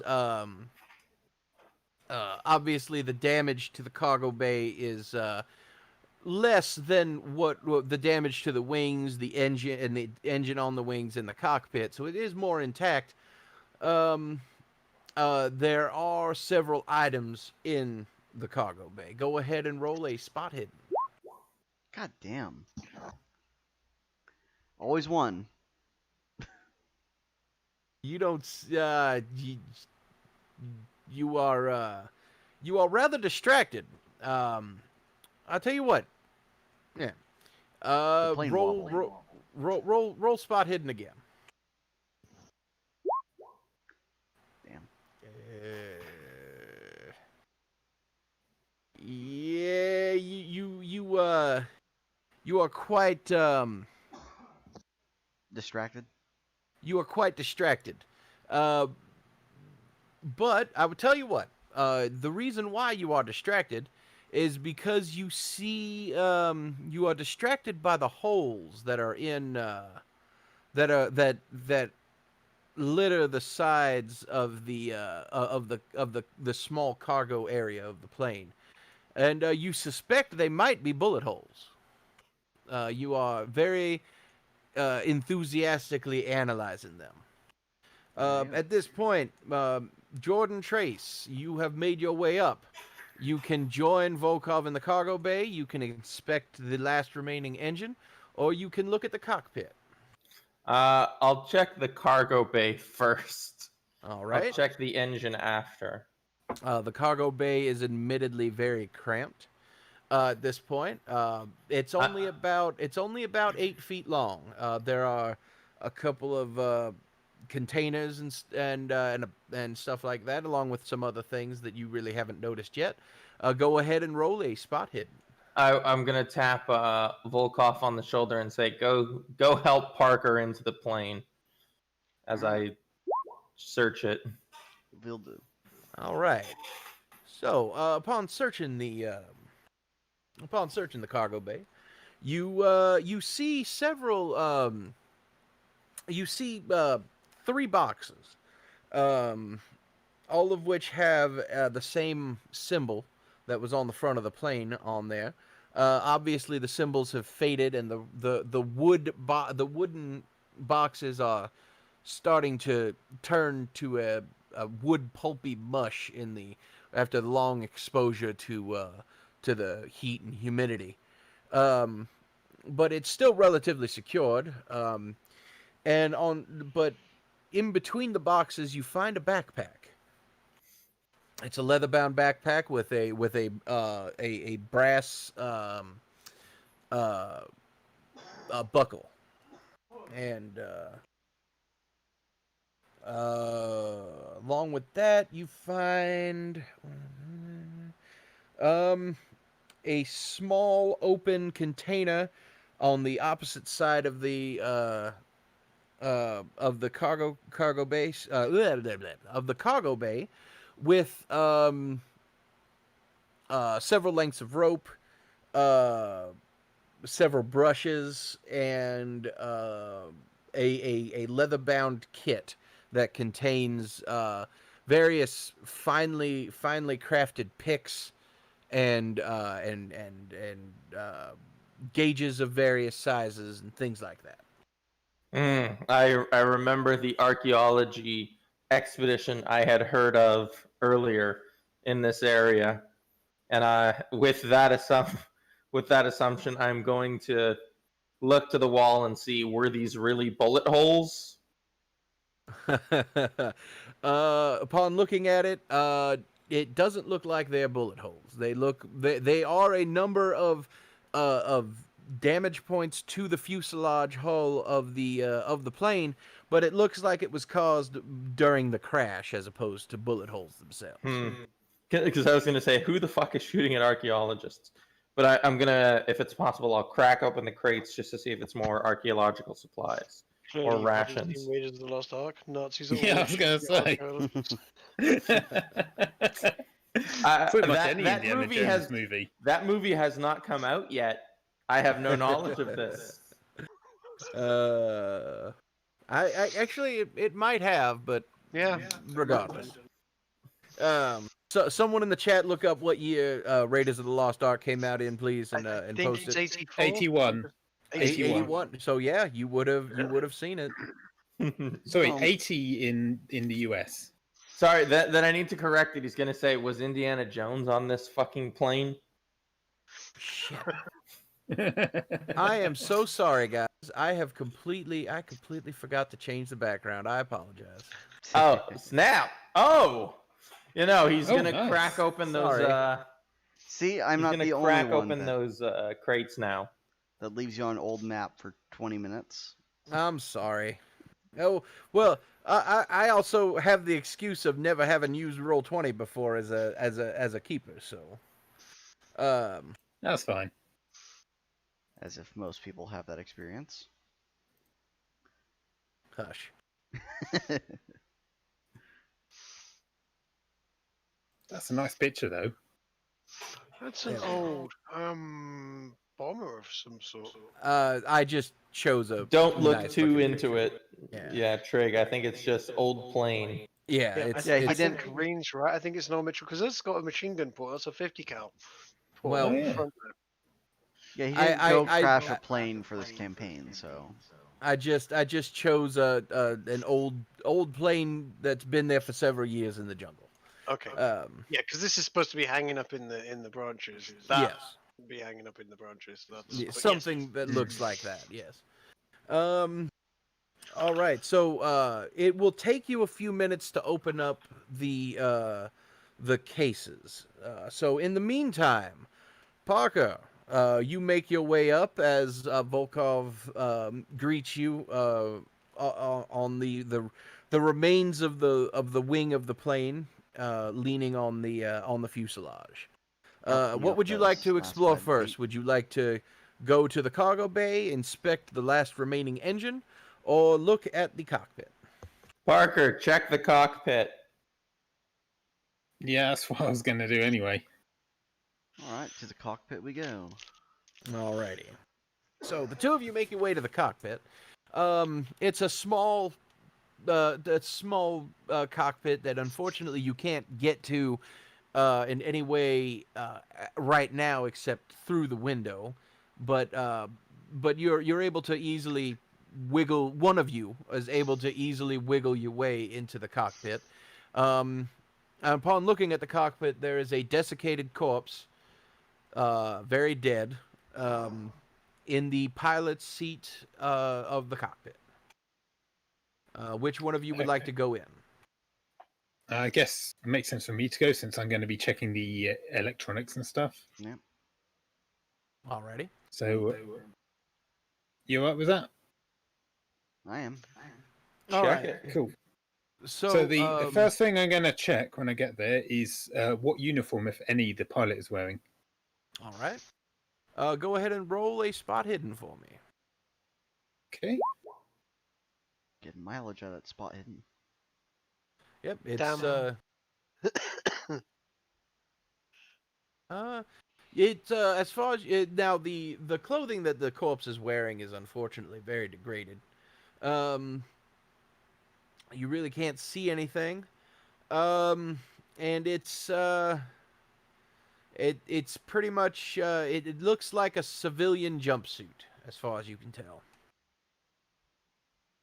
Okay. Kind of like So- like someone who was very enthusiastic to fly, and Okay. you know they kind of went all out to kind of get into the flying mode. There's an old pair of 70s style aviators that's degrading on the corpse, and he's wearing a like I said, he's wearing like a gray, like what was once a gray jumpsuit, but it's been mottled with age and corpse bile and all of that fun stuff. Exciting. Okay. I guess I'm going to start looking at the readings and trying to work out where the black box is. All right. Go ahead and let me look at your sheet real fast. 1 second. Well, I was going to suggest electronics, but Sure. Yeah, sure. If that's go ahead. Yeah, if you want, you know what you want to roll. Go ahead and roll it. there we go. All right. So what exactly are you looking for now? So I'm looking at for where the black box is, but also what readings the instruments are stuck on, which because that would be what they were on when they came down. Yep. So you find you find the a bright orange container underneath the cockpit dashboard, and inside is the black box tape. Unfortunately, you don't have a device that can read it at the moment, but you do have the information. If and when you do come across basically a glorified cassette player. Right. So I found this basically. Where did you post it? West's gaming room chat. Oh, ha ha! No, Yeah. no. No. You know what a black box looks like. God damn it. Yeah. No, it's just you described it orange, so I couldn't resist. So yeah, you're able to easily crack it open, knowing exactly what to do. But after that, you look at looking at the instrumentation. What you see, it immediately jumps out that it shouldn't be possible. Okay. Every single one of the instrumentations conflict with each other. For instance, upon the time of crashing, the altimeter was way off from the fuel. The fuel gauge is completely full, despite the fact that the fuel has to be empty. The All of the instruments are conflicting and out of whack. Okay. Is there? I'm pretty sure this is something that's in planes, but it's something that gives you an idea of where you are in terms of your north-south out bearing. Like not just like where north is, but how north you are.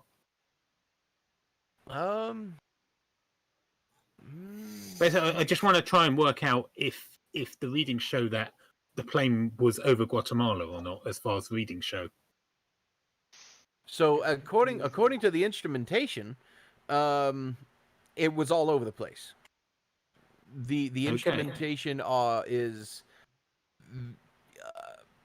it according to your sense of expertise, it doesn't seem possible that the instrumentation is reading what it is reading. It is saying 5 different things at once, and they are all conflicting with each other.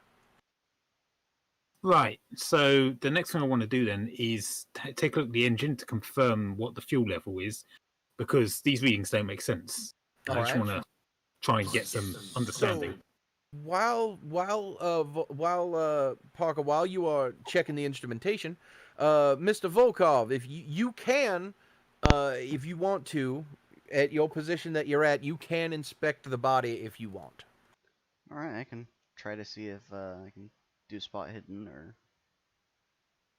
Go ahead if you want to. You can roll either a spot hidden or a sleight of hand to see whether or not you can find anything. Failure. Well, shit. Yeah, I try. All right. Sleight of hand's not gonna be much better. All right. Well, just in that not case, saying yeah, it's you take a look at the at the corpse, and it is indeed a corpse. It's very corpsey, in a corpse-like way. Yeah, taking a glance, see that there's no room, then back off and look to check out the engine. All right. Get I big assume pockets I'm to lose probably change. running into Jordan Trace on the way to him checking out the engine as well, probably. Well, actually, at this point, yes, we are going to go back to Trace. Mr. Trace, at this point, and I apologize, Trig. You are standing down there with everyone else, just keeping an eye out for now. Yeah, no, that's cool. Hold the perimeter. So, Like I said, I'm checking those boxes. What's inside? So, upon opening the first box, you see several what seem to be pieces of pottery and statues of ancient Mayan artifacts, and the pieces of pottery have strange-looking hieroglyphs on it, depicting various things and deeds being done, and as far as you can tell, the statues are made out of carved stone and shaped hardened clay, as well as the pieces of pottery are all made out of shaped clay. One thing that does that you do take note is one of the statues looks slightly different than the others.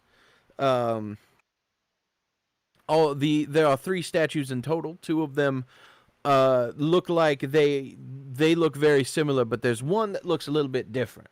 Have you guys ever seen like Mayan statues and little artifacts and stuff like that? Some, yeah. All right, so basically, 2 of them two of them look normal, but the third one, it seems to be. You get an odd feeling looking at it. Its eyes don't seem to be human, and its nose is longer, and it looks like its teeth are sharper and elongated. At least some of them are.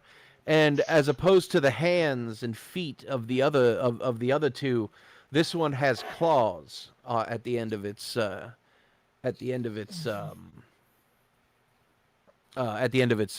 fingers and toes. But the clothing that the statue is wearing is exactly the same as the other two. It's just more animalistic. This one is. Trace is gonna sketch the vases he found, and then how big are these statuettes? They're about the size of they're about a foot long, maybe for the British people in the audience, it's about little less than half a meter long. We know what It's all right, Wes. British people have feet too. Yeah.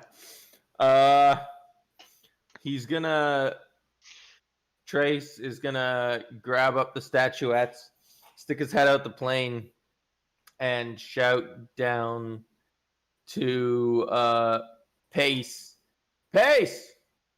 catch, and just proceed to gently throw the statues down to Pace. Okay. Do I need to catch this shit? Oh, is there a?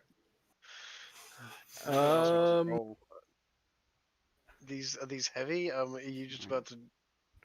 Yeah, how heavy are they? I'm not just Roll- gonna pelt them with rocks. Roll a dexterity save, Mr. Templar. So in order to roll dexterity, you just you click on the dexterity button like this. Like that. Yep, like that. All right, so you catch all three of them with very much ease. Lovely. Steel, any of this shit seem interesting to you? Looks like an archaeological dig that crashed up. I'm also gonna, drop the backpack out, but not that anyone in particular needs to catch it, since it's just full of tools. So the backpack is not full of tools. You haven't looked in the backpack yet. Then the next thing would be to look in the fucking backpack. All right. So in the backpack, you find a change of clothes, a 45 caliber revolver, and a couple of a box of ammunition for the 45 caliber revolver, and a journal. What looks to be obviously a leather-bound journal. Obviously, I'm going to do. Since I know this is Call of Cthulhu, but since. All right, checking my mic volume. Fuck me, I did something and screwed it up. Sure.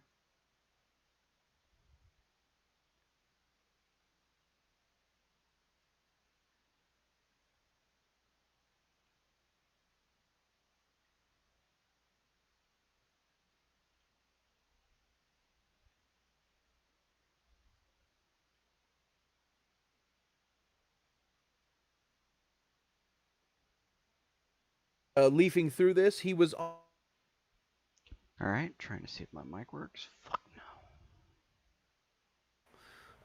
called shit. The temple. Zuatanejo. The temple of Bajaj Chang Kawawili.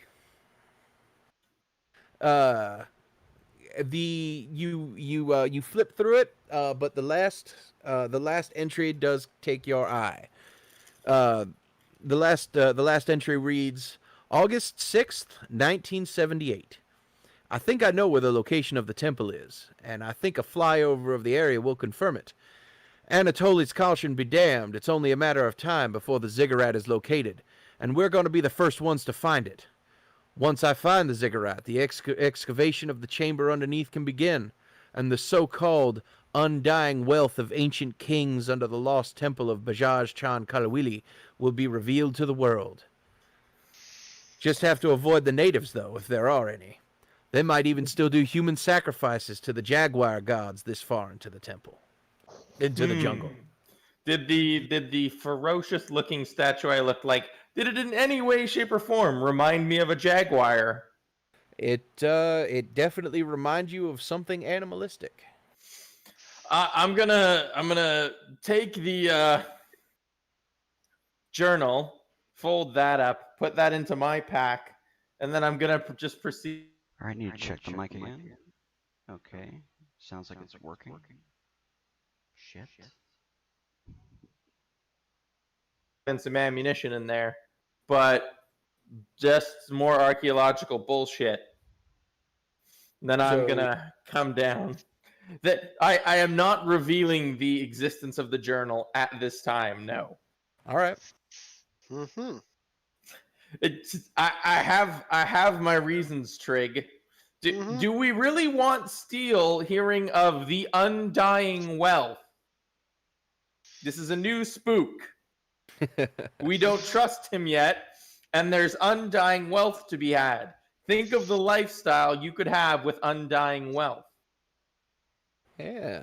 You make a fair point. I'm gonna run with it for now, but yeah. Okay. It's also to drive the plot along, because if I'm just like, hey guys, here's everything I've discovered, that can go horribly wrong. Plus, this is the 80s, man. Withholding critical information until the last moment, kind of important. Kind of typical from the glow in the dark as well. So if anything, I'm playing my character. All right, let's see if the mic works. Of course not.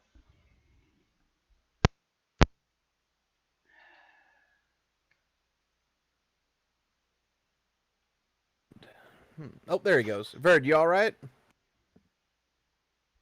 He's muted. Yeah. Damn. He's unmuted. Oh. Anyway. So,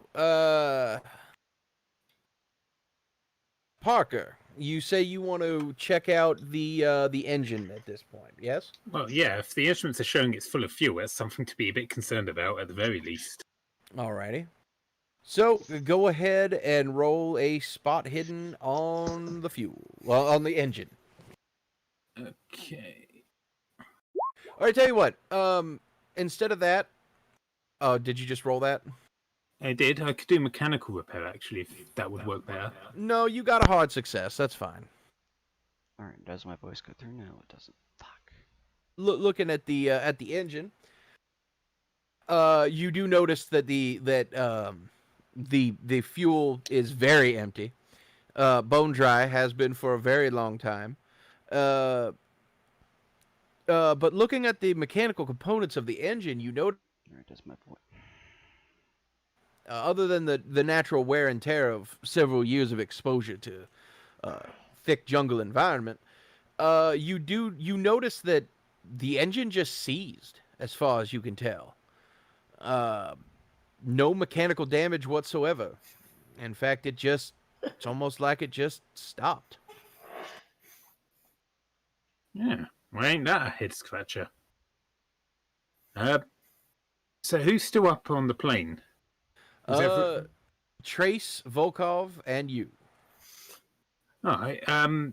If any of them are not otherwise predisposed, I say, what do you reckon's going on here?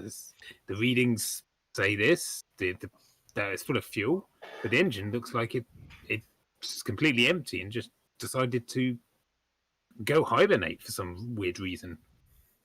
I'm gonna pull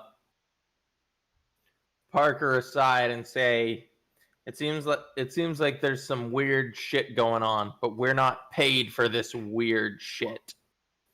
Just make a note of it and move on. Let's get moving forward. I'm going to pass him a note that says, "Discovered a journal. We'll speak with the men when the spook is gone." I raise an eyebrow, but I don't say anything. All right, so you guys are done searching the plane, yes? Yeah, we're all rappelling down. Alrighty. I forgot to do this in the beginning, but go ahead and roll. Everyone, roll a Constitution check for me. Oh God, are we fighting off malaria? No, just roll Constitution. Well, hold on. Oh fuck. All What right. does a reroll cost? So how that works is you can put luck points to your rolls, but those are only with skill rolls. This was an attribute roll. You just failed it. The heat's starting to get you a little, Mr. Trace. So you will be. It's just you're sweating a lot. It's I just, got a case of swamp ass. yeah, exactly. Alright, see if my mic's working. Of course not. Looks like Pace has got himself his own personal aircon.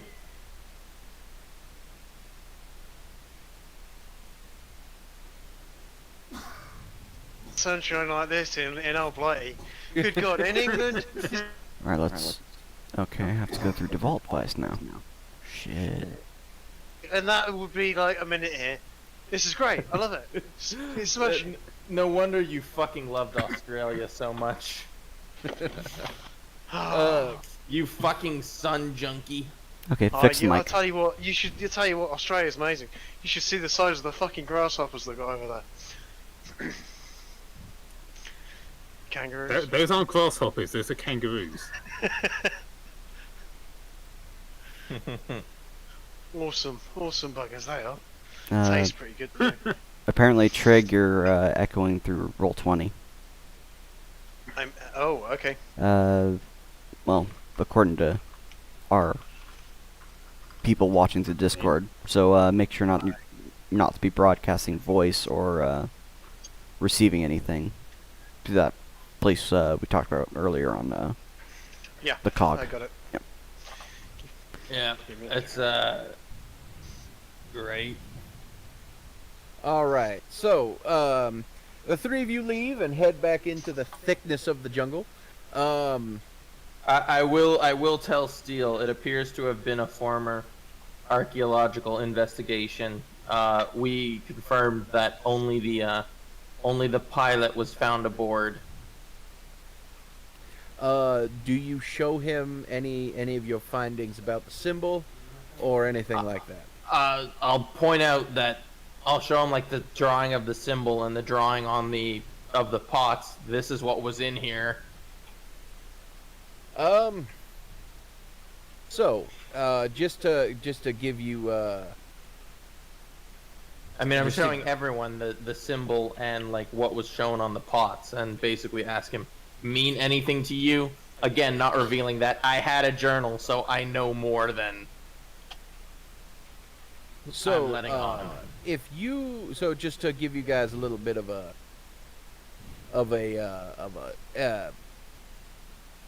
tutorial on how things you can do in Call of Cthulhu. So if you want to like figure out how somebody reacts to something, you show it to him and then you roll a psychology roll. So if you want, you can do that right now if you wish. Okay, I will. Nice. You upon showing him the symbol of that was on the plane, you notice that his eye widens slightly, and it looks like he might know something. Does he rub his Any of hands this together? shit mean anything to you?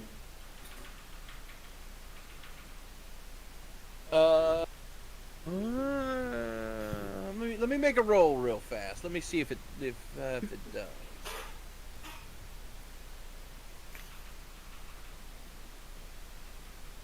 does. He looks at you and simply goes, "Yeah, I think I saw it in a movie." Weird. Yeah, it's some. I'm just gonna stonily give him a steely look in the eyes and say, "Yeah, it's like one of those weird Illuminati things. You see it in sci-fi all the time, right? Funny that." Yeah, sci-fi and horror. Never been a fan of movies though. Interesting. Can I get a reading on him while he's saying that? Sure. Yeah, anyone We're else all want to aware roll that psych? he's lying. No, only you right now. But if you want, Parker, you can roll a psychology. That would you? Oh, that's close though. Can I have a passionate psychology in on that as well? Sure, go ahead. Behind. I was gonna say I'm not the behind only back, one. I'm giving the signal for like watch him, and Pace is just like, oh, sunlight, so good. Pace has made a new best friend. Pace is just sunning himself. No. He's No, He's too distracted by the sunlight. Whatsoever. no, It's gonna Pace take is gunfire to bring his mind back on track. Pace is practicing his gun fu down there. Go ahead and roll psychology again, Mr. Templar. Come on, credit again. Okay. All right. Well, actually, it negates each other because you got a hard success the second time. Yeah, you think he's being a little dodgy. And yeah. In fact, both of you, Parker and Pace, the two of you are just kind of like, I don't know if we can trust this guy. But y'all pretty much had that opinion in the beginning because He's is a a spook. So, And there's only one glow in the dark allowed on this team, and he pays the fucking bills. All right. So, What did Volkov figure out, though? I got the same success you did, so probably about the same information. Oh shit, we did both get like the 2 degrees of success. Yeah. yeah. So, Steel goes. I think this was a nice diversion, but I think we should maybe focus on trying to find the rebel base. The reason why we're here. You were the one who approved it, Haas, and then motions for people to advance. Still, damned interesting find, especially those statues. All right. So everyone roll a for this one. Everyone roll a track. It's under survival skills. Well, at least someone got the skills. My job is sneaky tracker, ghosty boy. So yeah, All right. I'm basically just like fall in behind me. So, after a time, you heading in the general direction, you think you see something. Give me 1 second here.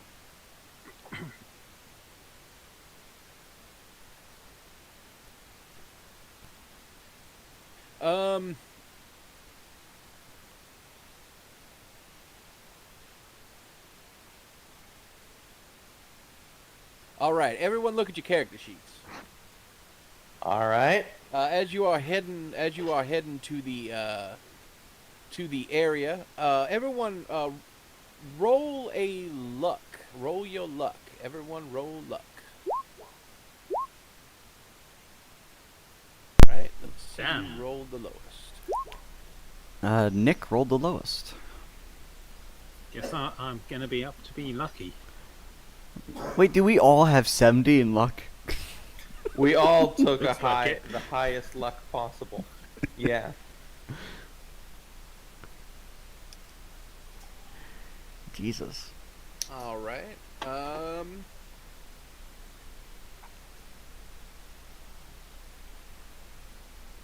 see here. Give me 1 second. All right, seconds over. Shut up. Pace, Mr. Pace, Pacey boy, Paceroonie. It is not your lucky day. Uh-huh. What What, a snake fall on him or what? Well, as you guys are walking, each of you just kind of instinctually are lifting your legs over the various brush and bramble. But unfortunately, Trace trips and falls on his face. Marvelous. Wait, trace He, trips or pace trips? Ace. Mr. Templar trips. There we go. And he falls on his face. Pace falls on his face. We have Right fun. next to Trace. Yeah. I'm immediately looking around for tripwires or alarms he's raised, and just praying that he fell on his fucking face. So was there any? What just happened there? The ground just jumped up and grabbed me then. No. You looking back, you notice cursing the ground you walk on. You notice that that what you tripped on was not a piece of bramble or bush or anything like that, but in fact it was a black piece of wide metal. Please don't be forbidden tuna. What? No. Forbidden The forbidden tuna. Yeah. Yes. It's What's- landmine. Landmine is the forbidden tuna. Oh. It looks like a tuna can, but don't try to open it.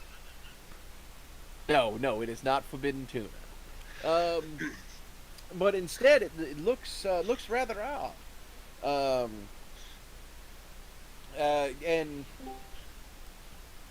So yeah, that is what you just tripped on. Is a Okay, piece of sharpened metal. Piece of sharpened metal. Can I investigate where this comes from and where it was going? Yeah. Oh, What it was shit. doing? In I was gonna say, environment where is the to sharpened attack metal? me? Did you post it somewhere? No. Ah. Give me 1 second. Yep. I mean, I don't know about you guys, but this sounds like a declaration of war from this piece of metal. Proceed to unload 120 rounds into it. There I was, Trey- minding my business, walking along, and he just attacked. I think you need to introduce it to a different type of metal, namely lead. Well, Sure. this the metal is dug in, and it looks like it was impacted there. Like it's sticking out of the ground, and when you try to move it, it's very hard to move. It's also a big, wide piece of metal. If you want, if you give me just a second, I can find like. Hold on. Go. I tripped over a big, wide piece of metal that's just sticking out the ground. It's not super big, but Okay, is there any I mean, role we can is- take are to we notice talking what it sticking out of the is? ground by an inch or two? I'm gonna We're gonna hand trip over Pace something a that's fucking. a foot out of the ground.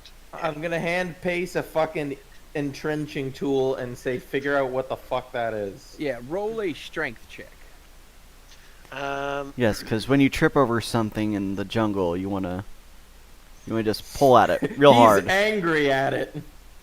Extreme success, yeah. Yeah, no, he's Alright. fucking angry at this metal. So, Strong boy. This metal killed his pet bunny.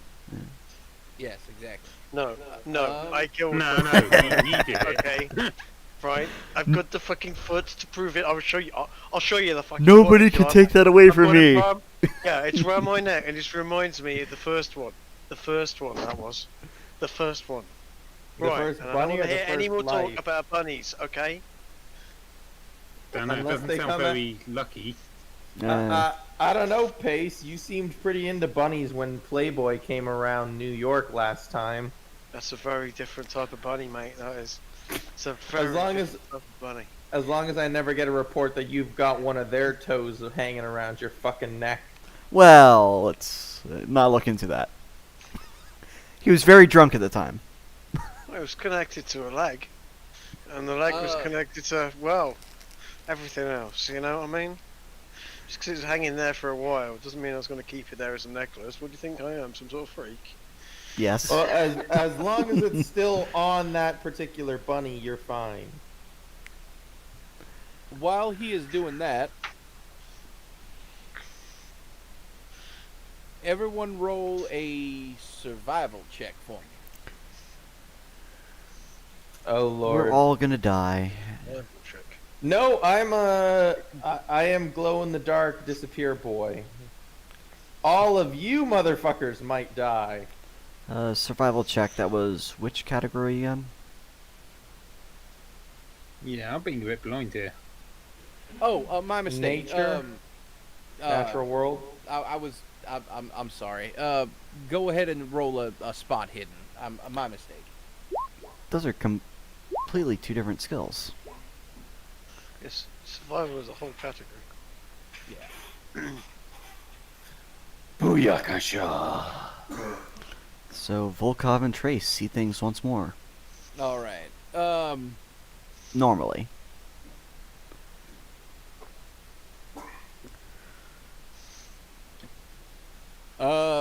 You, Volkov, Trace, and Steel all look around. All look at a tree that's at a distance at the same time, and you notice something gleaming near the base of it. Guns up. Rifles and up. Slow approach. Actually, I'm finding cover. It's not gleaming as in made out of glass. It is gleaming as in it's something made out of metal. And Steel immediately points two fingers towards it and goes, "Scout that out." All right, Volkov's going up. On the way. Switching to MP5. Meanwhile, What did Pace pull out of the fucking ground? A much more damaged version of something that looks like this. Is that an object for ants? There we go. Oh, propeller blades? Helicopter rotors. Yeah, Did it looks like it looks like that. And it was very the amount of force that was needed to secure something like that so hard into the ground must have been extreme. It got like flung hard into the ground. Is that like a tail rotor, or is that like something from the plane? It's according to your teammates, it seems to be some kind of blade of a helicopter. So All right. so Oh, good place to be flying. Apparently, Have we checked compass recently and seen whether the thing spins or points? I'm gonna point to you to check your compass while I'm gonna check that other metal thing. Is that a spot hidden? every time you guys have rolled a survival skill or a track skill, you guys check where you all are, and everything seems to be working normally right now. Okay.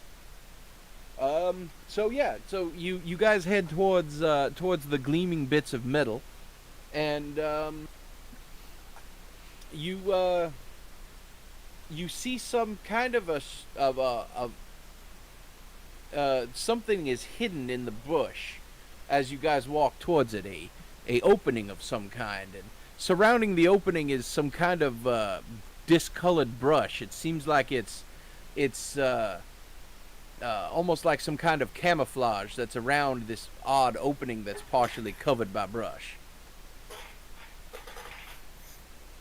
I'm going to remove a grenade from my belt. No grenades.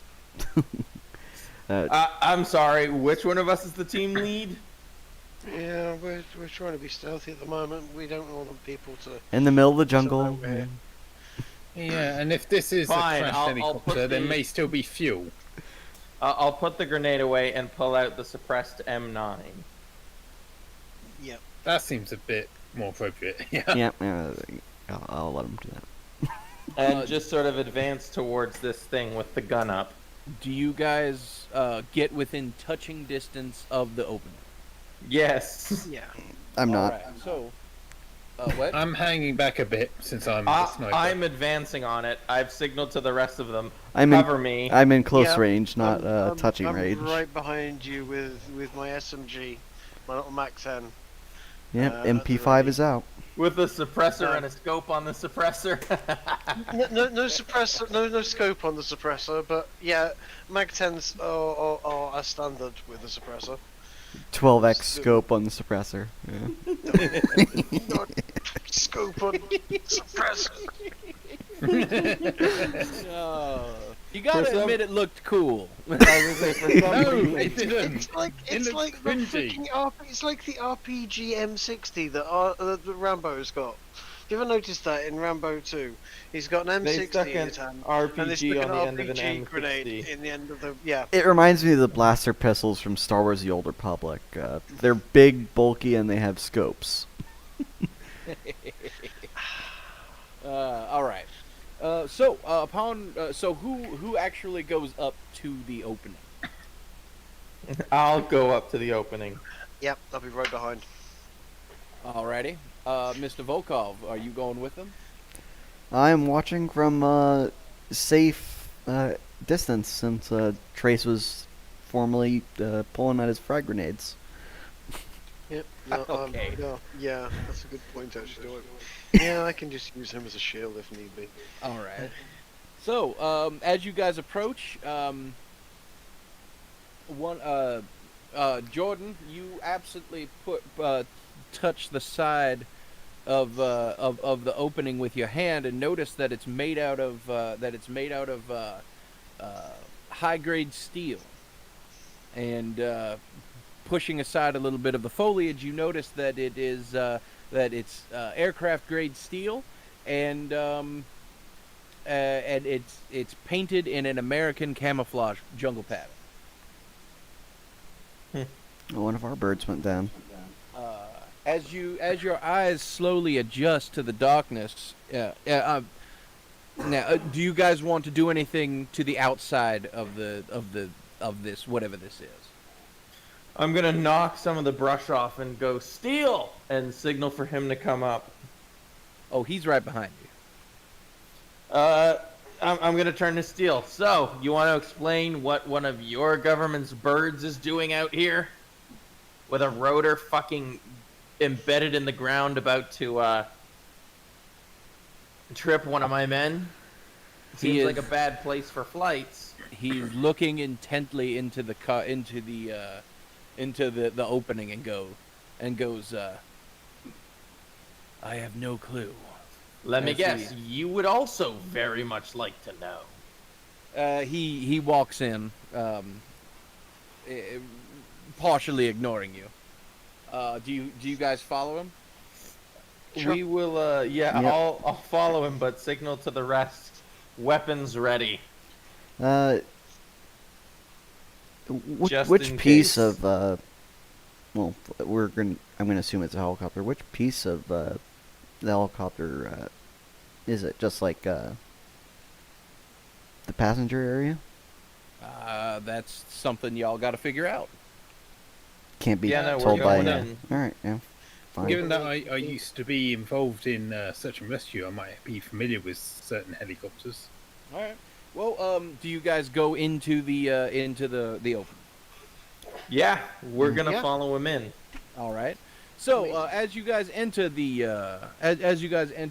opening, after a couple of seconds, your eyes adjust, and you see the interior of what was once a Chinook transport helicopter. Yeah, it was a Chinook. Perfect.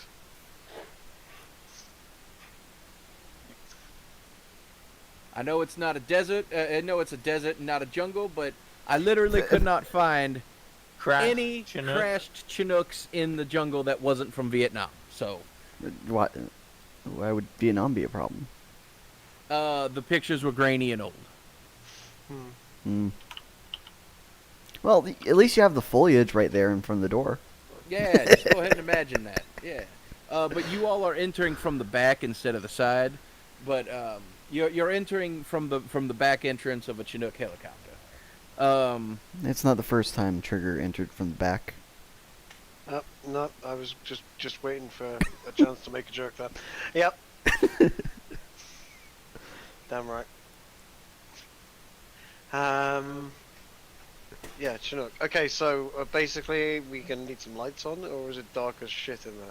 It is pretty dark, but your eyes are adjusting to it, and the light that is peeking through the entrances is relatively enough. If you guys want, you can turn on some your flashlights and look around a little bit better. Yeah, sure. Why not? Cool. All right. As you do, everyone roll a spot hidden. Hard failure again. I probably should have It's just okay, Pace. This is why you'll never be a spotter for my artillery strikes. No, pace is just. I don't unless it's sort of literally several within shotgun range. I don't seem to be able to see it. I was gonna say, unless it's tits or coke, it doesn't hold his attention. Well, I got a normal success. I am also watching Steel like a hawk. All right. So, just as we'll go ahead and say it was a group success, spot hidden. In that case, as you guys are looking around, you all see. Obviously, this thing crash landed at some point. It's relatively new. Inside, you still smell the scent of burnt plastic and wires, and you see bloodstains on the floor, and several the dirt of several boots scuffing around inside, and also the markings on the ground of the cargo area indicate that there was once cargo inside at some point recently. Recently, as in what time frame? I was gonna say, Parker, check the cockpit and the engineering. So yeah, there are two points of interest inside this wreckage. One is the cockpit, and the other is the cargo bay that you all are in. If you want to do a more thorough search of the cockpit of the cargo area, you can check the blood stains. You can check the burn marks. You can check the floor. I'm checking the floor. I'm ordering Parker up to check the cockpit thoroughly and check the instruments, and whatever Steele's focused on, I have an inordinate amount of interest in that. Whatever he's looking at. All right. I also want to check the electronics and the engines if I can get a good look at them. All right. That would require you to get up on top of the Chinook and open up the engine compartments. How well buried was it? Well, that's something that you're going to have to go up and check. Okay. So at a glance, you can tell that this thing crashed through the canopy and crashed up against a tree. The cockpit is pretty well damaged on one side that hit the tree, but the other side is relatively undamaged. Upon entering the cockpit, you see two relatively fresh corpses, only a few days, maybe a week old. One has been crushed and as a blooded pulp is the side that hit the tree, and the other one, his helmet is cracked, and he is dead. Alright. They don't seem to be too old. Well, at least we know now why U.S. Army knows about the EM interference, or CAA. Don't forget to grab dog tags. I'll just call up. Again, just pretending to look around, but really just watching Steele's reactions to anything. Yeah. Yeah. I want to check to make sure that They are wearing American uniforms. Also, I want to check if I can, if they look like they're American. Well, at a glance, they are definitely wearing U.S. military Fatigues. jumpsuits, specifically jumpsuits of the United States Navy. Interesting. Navy Chinook. And I guess the one that's crushed I can't do much with, but the more intact one, I just want to check. Does he have Russian facial features, shall we say? That's discrimination. It's pretty racist. Do they have Russian facial features? Do they smell like commies? Is what Is you there said. is Put it the this way. scent of vodka As he- strong? As he rots away in the jungle, does he smell like pork or like vodka? Doesn't really smell like anything. Dead people always smell like dead people. Yeah. Roll an intelligence for me. Okay. Failure to intelligence. Damn. You really can't tell. Well,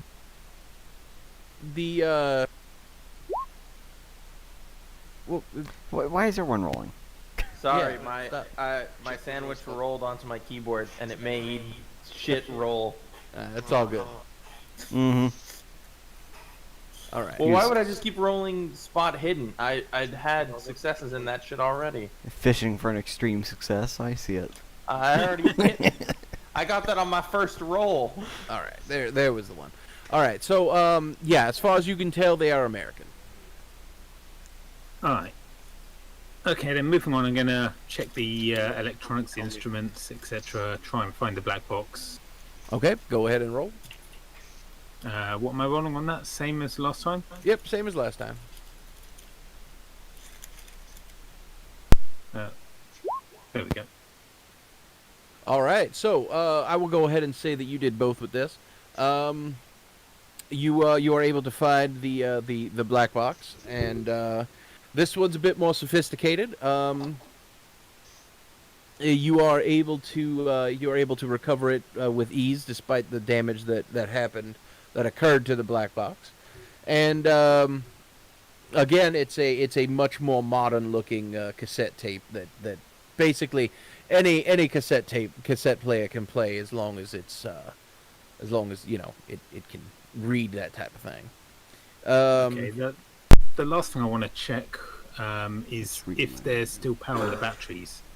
So I want to see if I can turn on the lights in the cargo section.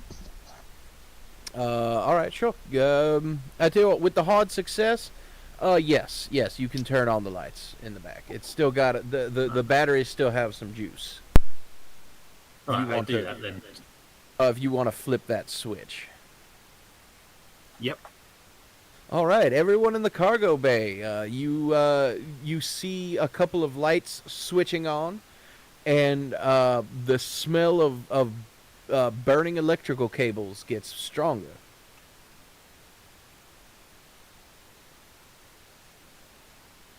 Let's be quick about this. Smells like the electricals have been badly damaged. Parker, the other side of the other half of your roll was for the instrumentation, and the instrumentation looks very similar to the one of the privately owned plane. It's all of the instrumentations contradict each other. Is it contradicting in the same way as the last one, or is it just completely random? It looks like it is completely random. All right.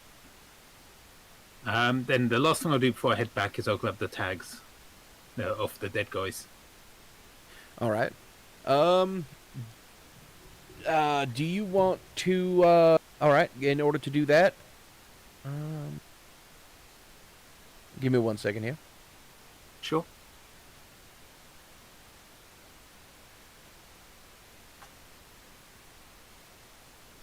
Go ahead and roll a dexterity for me in order to. Dexterity. Yeah. Go roll a dexterity in order to. Oh, okay. I'm trying because there are some skills that I'm used to seeing that are missing in this sheet. So I'm trying to kind of improvise what is needed and what isn't, type of thing. So dexterity in order to search the body. On the pilot, you easily find the dog tags, but while you are looking for it, you find a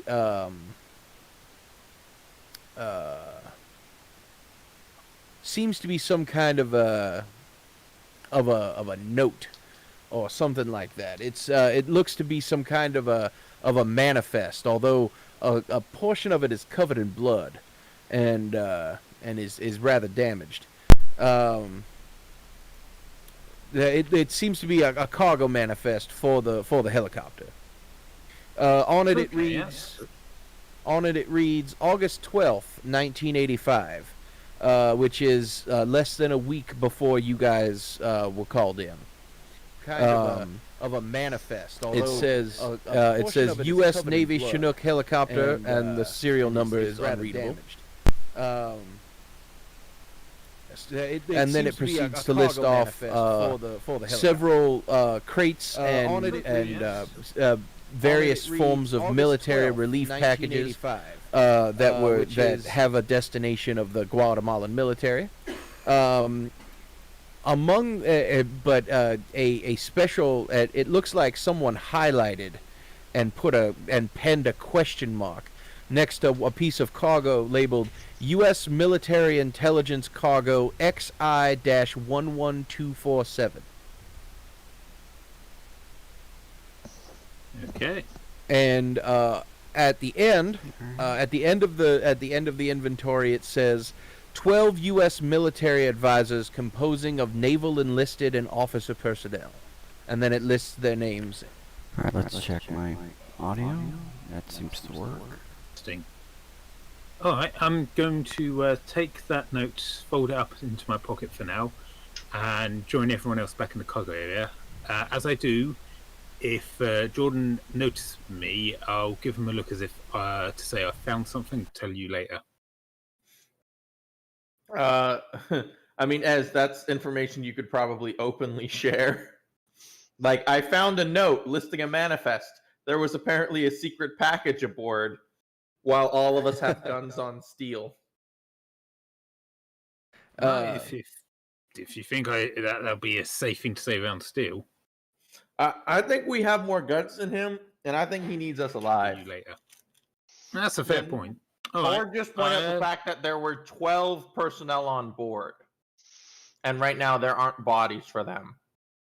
I was going to say, how many bodies actually are there? Because we're missing bodies, and I'm assuming we're missing packages.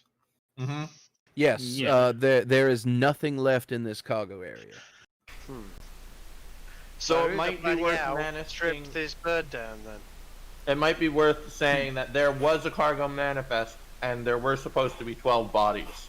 Like, maybe don't mention the secret one, but mention this shit is hinky, so that steel might be forced to give something up, and mention that it had a date. Okay. Yeah, no, okay. So I'll come back and say, all right, I've done the analysis of everything, got the black box. Did notice though, in the manifest there was supposed to be 12 people on here, and it's dated only a week ago. For an American chopper, it seems a bit suspect, don't you think? Very. I'm gonna look at steel. Bodies go. Yeah, I'm gonna look at steel. Where you didn't mention that we had a bird go down. I assume you knew nothing about it. He looks around and he goes, obviously, this was a military vehicle. People in my line of work don't exactly know the ins and outs of all of the military actions in all over the planet. I'm sorry. I have no knowledge of this. You said there were people on board. That means they might still be alive. And there was cargo too, but it seems like everything's been picked out. But why this is a chopper? Our plan is to radio out. You're telling me a chopper with its radio range, they chose to abandon it. I'm sorry. I have no I'm knowledge not of this. saying. You I'm said not there saying were people anything with on them. regards to you, but It means they come might on, still be alive. that smells funny, and And know there it. was cargo too. It but doesn't seems look like very everything's good been for picked out. our comsat But communication. why- Have we tried comsat yet? This is Do a we chopper. even know if we're looking these boxes Our around and they're plan actually is worth to rate- anything? That's a nope, good point. Not yet. That's a good Just, point. We're seeing these birds fall out of the sky. I'm assuming that's your electromagnetic interference. Well, I'm saying that. I'm not seeing the side of this thing ripped off by a rocket. This hasn't been hit by anti-aircraft, and I don't think the commies around here could shoot a bird like this out of the sky. So With a standard rifle. Are you Yeah, just do questioning you their mind, aim, Steele, or if we try the radios? Because as you can see, all of this is making me and my boys a little nervous. Magnetic. Were we not supposed to I'm saying radio that. in that we I'm not seeing got to the ground side safely? of this thing ripped off by a rocket. No, This no, hasn't that been wasn't hit by necessary. Our infiltration could shoot a bird like this out of the sky. Deliver that message. So With a standard rifle. That's Are just you Chinook. just questioning Chinooks their don't just aim, fall out of the or- sky every day. I mean, they do occasionally, but it's very unusual. Yeah. Ish. Yeah, Well- all of you know that from your experience in Vietnam that Chinook helicopters are very hardy. Takes quite a bit to knock them out of the sky. And this one appears to have dropped and buried one of its rotor blades in the ground. Yeah. These are birds. They don't do that. They tend to stay in the air. Surprising as that may seem. Always found it funny that these things. all right? My mic works. Sweet. Always found Chinooks fascinating that fly. So I'm going to ask Steele again, do you mind if we do a comms check? Because this is getting hinky. Not so hinky that we need. My mic works here. I think it would be best to maintain radio silence until we get eyes on that rebel base. Can I offer a compromise here then? Hmm. I can go check the Chinook's radio, see if it's receiving at the very least. He I'm going to look at Steele. Hopefully the radio wasn't smashed in. he waves a dismissive hand at you and says, "As long as you don't send anything out." All right. Check it. Well, I know it's got power, so let's check it. So I'm guessing that's going to be electronics. Yes. All right. Yeah, you the radio does kind of work along with all of the other non-navigational instrumentation, like the lights and stuff like that. Yeah, it works relatively well.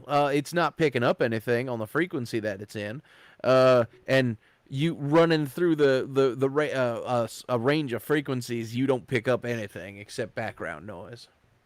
So But not even Good Morning Guatemala from Robin Williams. No, not even Good Morning Guatemala. Damn. All right. Well, I'll report back as far as I can see. The radio seems to be receiving. There's nothing out there to pick up, though. Okay, a bit of physics, real life knowledge here. If there is some weird EM going on, you would be able to hear the impact of that on a radio. So can I roll Unless it's physics on all that? just background noise. Even then, it wouldn't sound like normal background static. Does it sound like abnormal background static, Wes? Nope. Everything seems completely normal as far as the radio goes. All right. Well, Let's move out. I'll direct. would you like me to just do a quick check of the engine, see if it's had the same issue the plane had? Yeah, go ahead. Sure. I'll Alright, signal to the others to start moving forward, and then I'll lean over and whisper into Nick's ear. Pass me that manifest. Sleight of hand, or just give it to him? I'm body blocking, essentially. Yeah, you can just hand it to him. It's all right. Yeah. Here you go. Thanks. I'm just gonna read Alright, through should- it and make a note of the number of the secret government part thingy. Yeah, I thought you'd be interested Alright. in that. I have it all written down. I will message it to you guys at the end of the session. Also, I will make handouts via the in-game roll 20 thing. Oh god, I will make handouts for everything for the two notes that have been made up to this point. I will do that for you guys. But Parker, as you go up, you pull on some of the branches and bramble, and notice that it as you pull on it, it simply What? Random noise. Okay. Go on. It pulls off with your hand. There's very little resistance. No tangles. Not really, no. It's covered in these things, but it's very well covered, but it's not naturally. As in, it looks like someone tried to camouflage it. It could be, yeah. The vines and bramble that is covering the fuselage of the Chinook has been placed there, it seems. Okay. Am I able to get anywhere near to the engines? Yeah. After a couple minutes of clearing off the bramble, you do see markings on the side of the Chinook, designating it as a United States Navy helicopter, and you were able to climb up to the engine. Yes. Okay, I'll take a note of its serial number in case it becomes relevant later. All right. And I'll open up the engine compartment and see what's going on. All right. Go ahead and roll a.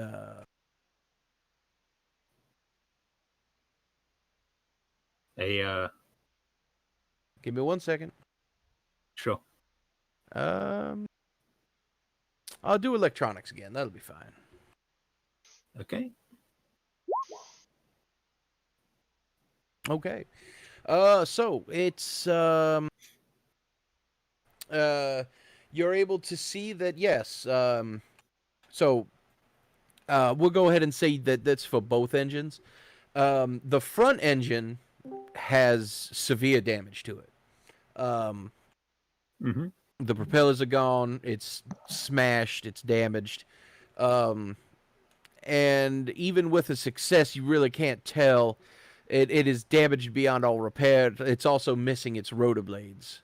The rotor blades were ripped off. The second one, however, was much less damaged. The rotor blades were removed using tools and set off to the side of the helicopter. And opening the engine compartment, you see that it's there's nothing really wrong with it. It again, this time without the wear and tear of years of damage and decay. It simply looks like it's seized up and turned off, and that the application of the right type of power source could get it moving again. Interesting. Would I know enough to be able to make an educated guess on the amount of force needed to mostly bury a Chinook blade, like the one Trig tripped on earlier? It would have to be a very high impact crash. I mean, it would have to be coming off the blade. Would have had to have sheared off. Was the blades are still spun up at quite a rate at that point? Oh yeah. We're We're looking at this motherfucker just dropped from the heavens, essentially. Mm-hmm.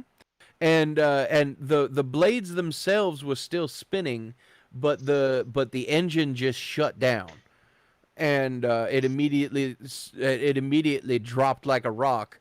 And when it went through the canopy, the front blades ripped off, and went flying all over the place. One of them embedded themselves into the ground.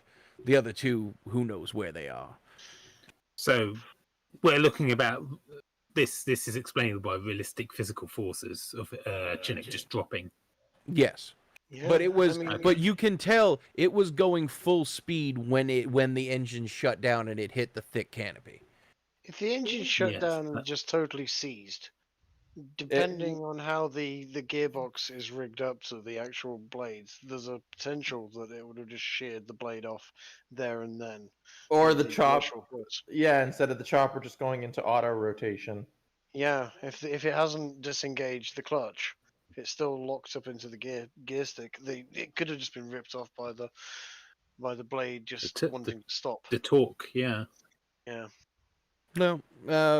Yeah. So either way, this is this is the logical explanation of what happened, and yeah, it Good seems enough for like me. it seems like this thing just dropped out of the sky for no apparent reason, and then then the crash was very quickly. Oh wait. Is Volkov back? Yes, I'm here. All right. So you, in the meantime, you wanted to check out the ground. Yes, it is. So on the ground there are boot marks, there's blood stains, and there are scuff marks. There are recent scuff marks on the ground as well. And I'm assuming the scuff marks would be like cargo sized. Mm-hmm. Large boxes of various sizes. You can, if you want, you can roll a track to check out the boots, to check out the muddy boot marks. Fuck track.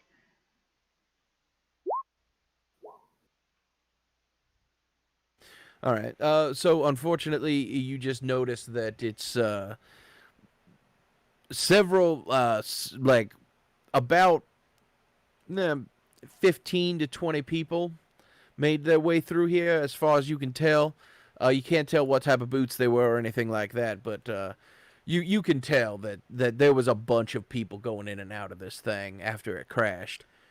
Any spot hidden to see if they left anything behind? If you want to, sure.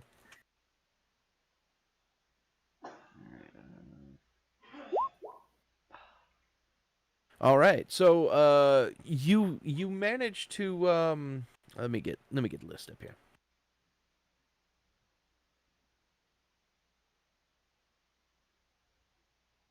So you managed to find a clipboard that was wedged behind one of the folding seats. All right. And on the clipboard is a similar manifest that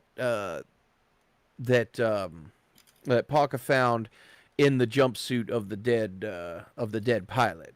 Do you want me to read it again, or do you remember what it said? Well, I was neither here nor there. Okay. So yeah, it's nothing much else. But with your spot hidden, you do notice that this place the cargo area has been picked almost completely clean. They literally took everything that was not bolted or nailed down. From the manifest was like the cargo bay full of stuff other than soldiers, or It seemed to be pretty well stocked. Yes, it had Okay. several containers of military supplies. Several containers of military relief supplies for the Guatemalan military. Okay. And of course it's not marked, highlighted or anything in this one, but it does mention a U.S. Navy intelligence cargo crate. Stuff left. They took cargo containers with them, whoever they are. The vehicle's been cleaned out. We're in the middle of the jungle. Were they dragging this? I mean, if they're dragging a crate, that leaves a track of some sort. I mean, I'm probably not the person to find it. I don't But, think any of us have the track for that. Who was one of the two NPCs that can actually track things? That would be McQuaid. Hey, McQuaid. Also, you guys don't one of you guys should be good at tracking, right? I don't think so. I'm good at it. Yeah. Yeah, Yeah, I've got 10 in track. I was going to be good at it, but you told me you were an expert, so I dumped my stats elsewhere. Right, So yeah, someone. so I point out Are the you drag marks. asking for a roll for tracking? I want to follow it, their boss man. Follow the tracks. So yeah, if you roll a track, you don't see much. Hold on, we can use luck to boost skill rolls. Yeah, but it wouldn't be really worth it. But I tell you what, you can do. You can just go ahead and we could say you take 20. Yeah, I'll take extra 20. time. Yeah. Yeah, and that adds. I think it's a bonus like 30 points or something like that. While he's taking 20, because I don't want to forget to this later, I'm going to make sure I turn off all the electronics on Chinook, just so it doesn't cause a fire. All right, smart man. Yeah, so you don't need to roll an electronics skill. You simply reverse the process of turning it on.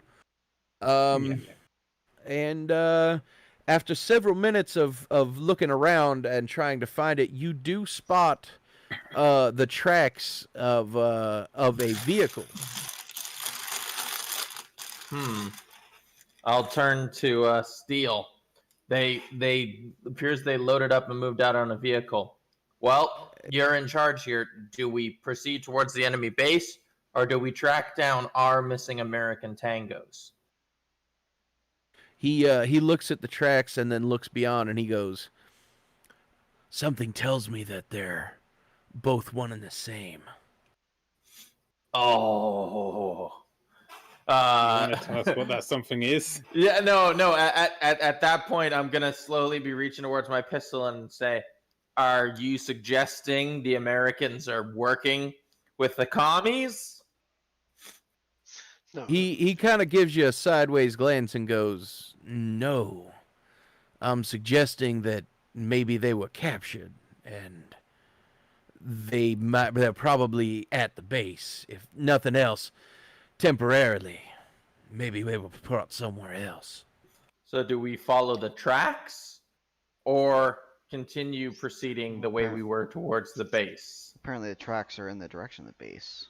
Are they, the though? suggestion? We'll follow the tracks. The tracks will probably if the tracks are tracks made by rebels that have taken people captive, it's highly likely that their routes to their base is the base we're looking for. Fair enough. And if it's not, it's more commies to kill. Exactly. And saving American soldiers. So You've Yeah, you sold me on killing more commies. Don't forget, we still need to field test that gun I gave you. Mount we up do. and move out. We're following those tracks, unless Mr. Steele has an objection. He does not. He follows your lead. After about a couple of hours of moving, of following the tracks quietly and stealthily, you guys come up to a ridge, and on that ridge is looking down. You see. You begin to hear activity of people moving around, doing things. I'll call for a halt, and I'll go up to scout stealthily. Damn. Rolling prone, moving prone. You make your way forward.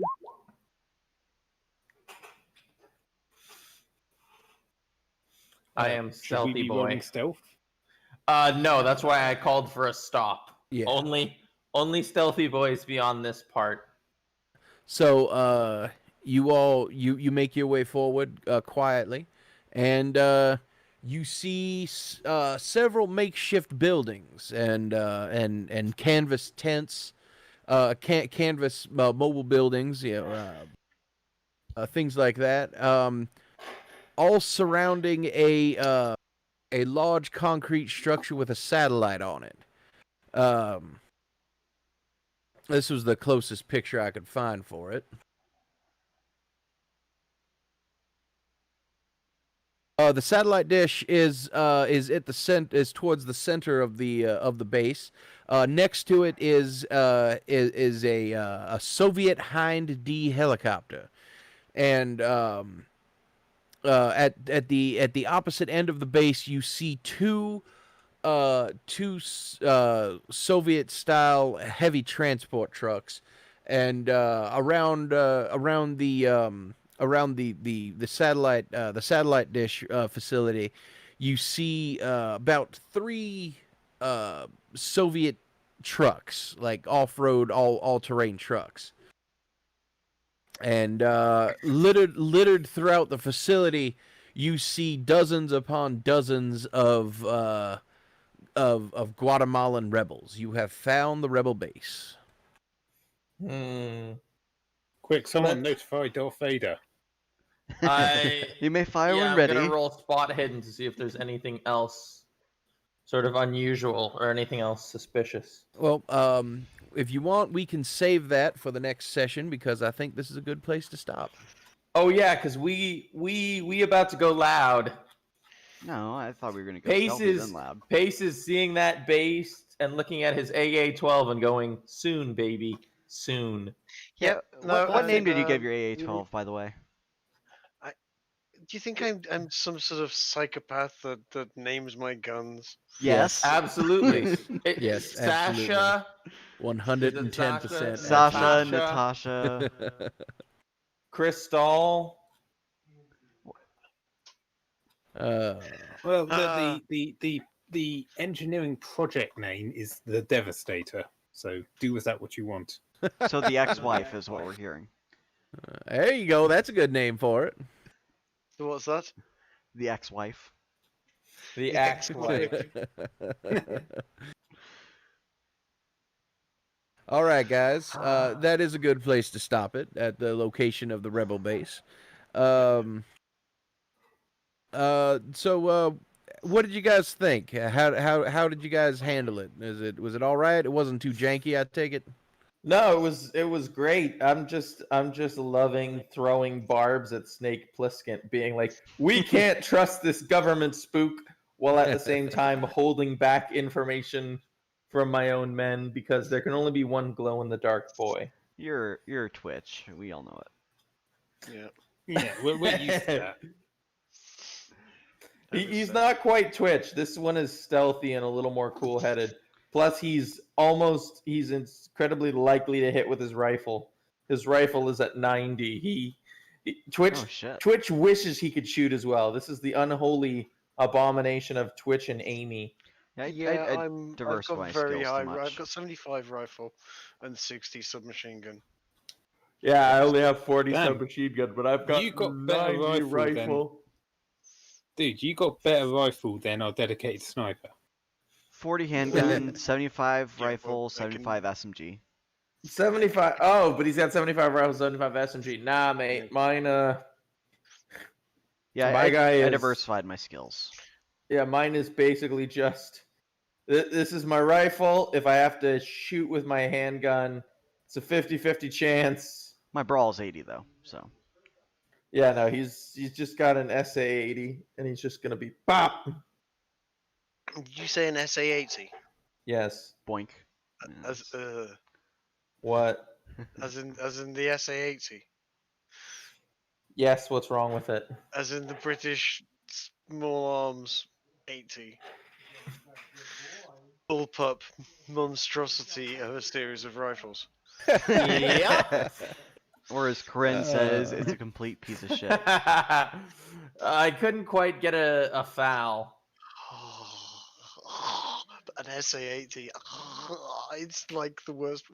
Any rifle, any other rifle is better than it. Anyway. Oh boy! All right, guys. I think this is a good place to end it. Yeah, I would say, how dare you, Trig? Mine is a special that doesn't jam. Non-jammy boy. Any Exactly. special sign-offs you want to do Make- there, Wes? This is Yeah. your show. This was the first session of the Under the Guatemalan Sun. Sincerely hope y'all enjoyed it, and if you wish to join us live, if anyone actually does listen to this any time in the future, you can join us at discord.oozlu.net. That's discord.oozlu.net. On behalf of the players and the live audience at the Cabal Discord, thank you very much for showing up, and we'll see you all next time. Before we shut down the stream, do we No. have a regular time for everyone to go watch us at? It's probably around the same time next week, noon Sunday, So unless anything comes 4 up. p.m. EST Sunday, every Sundays. Yes, something like that. Sure. 3 to 4 p.m. Eastern Standard Time, I think. But either way, around the same time this started. Thank you very much. Go ahead and end the stream. Okay, boss.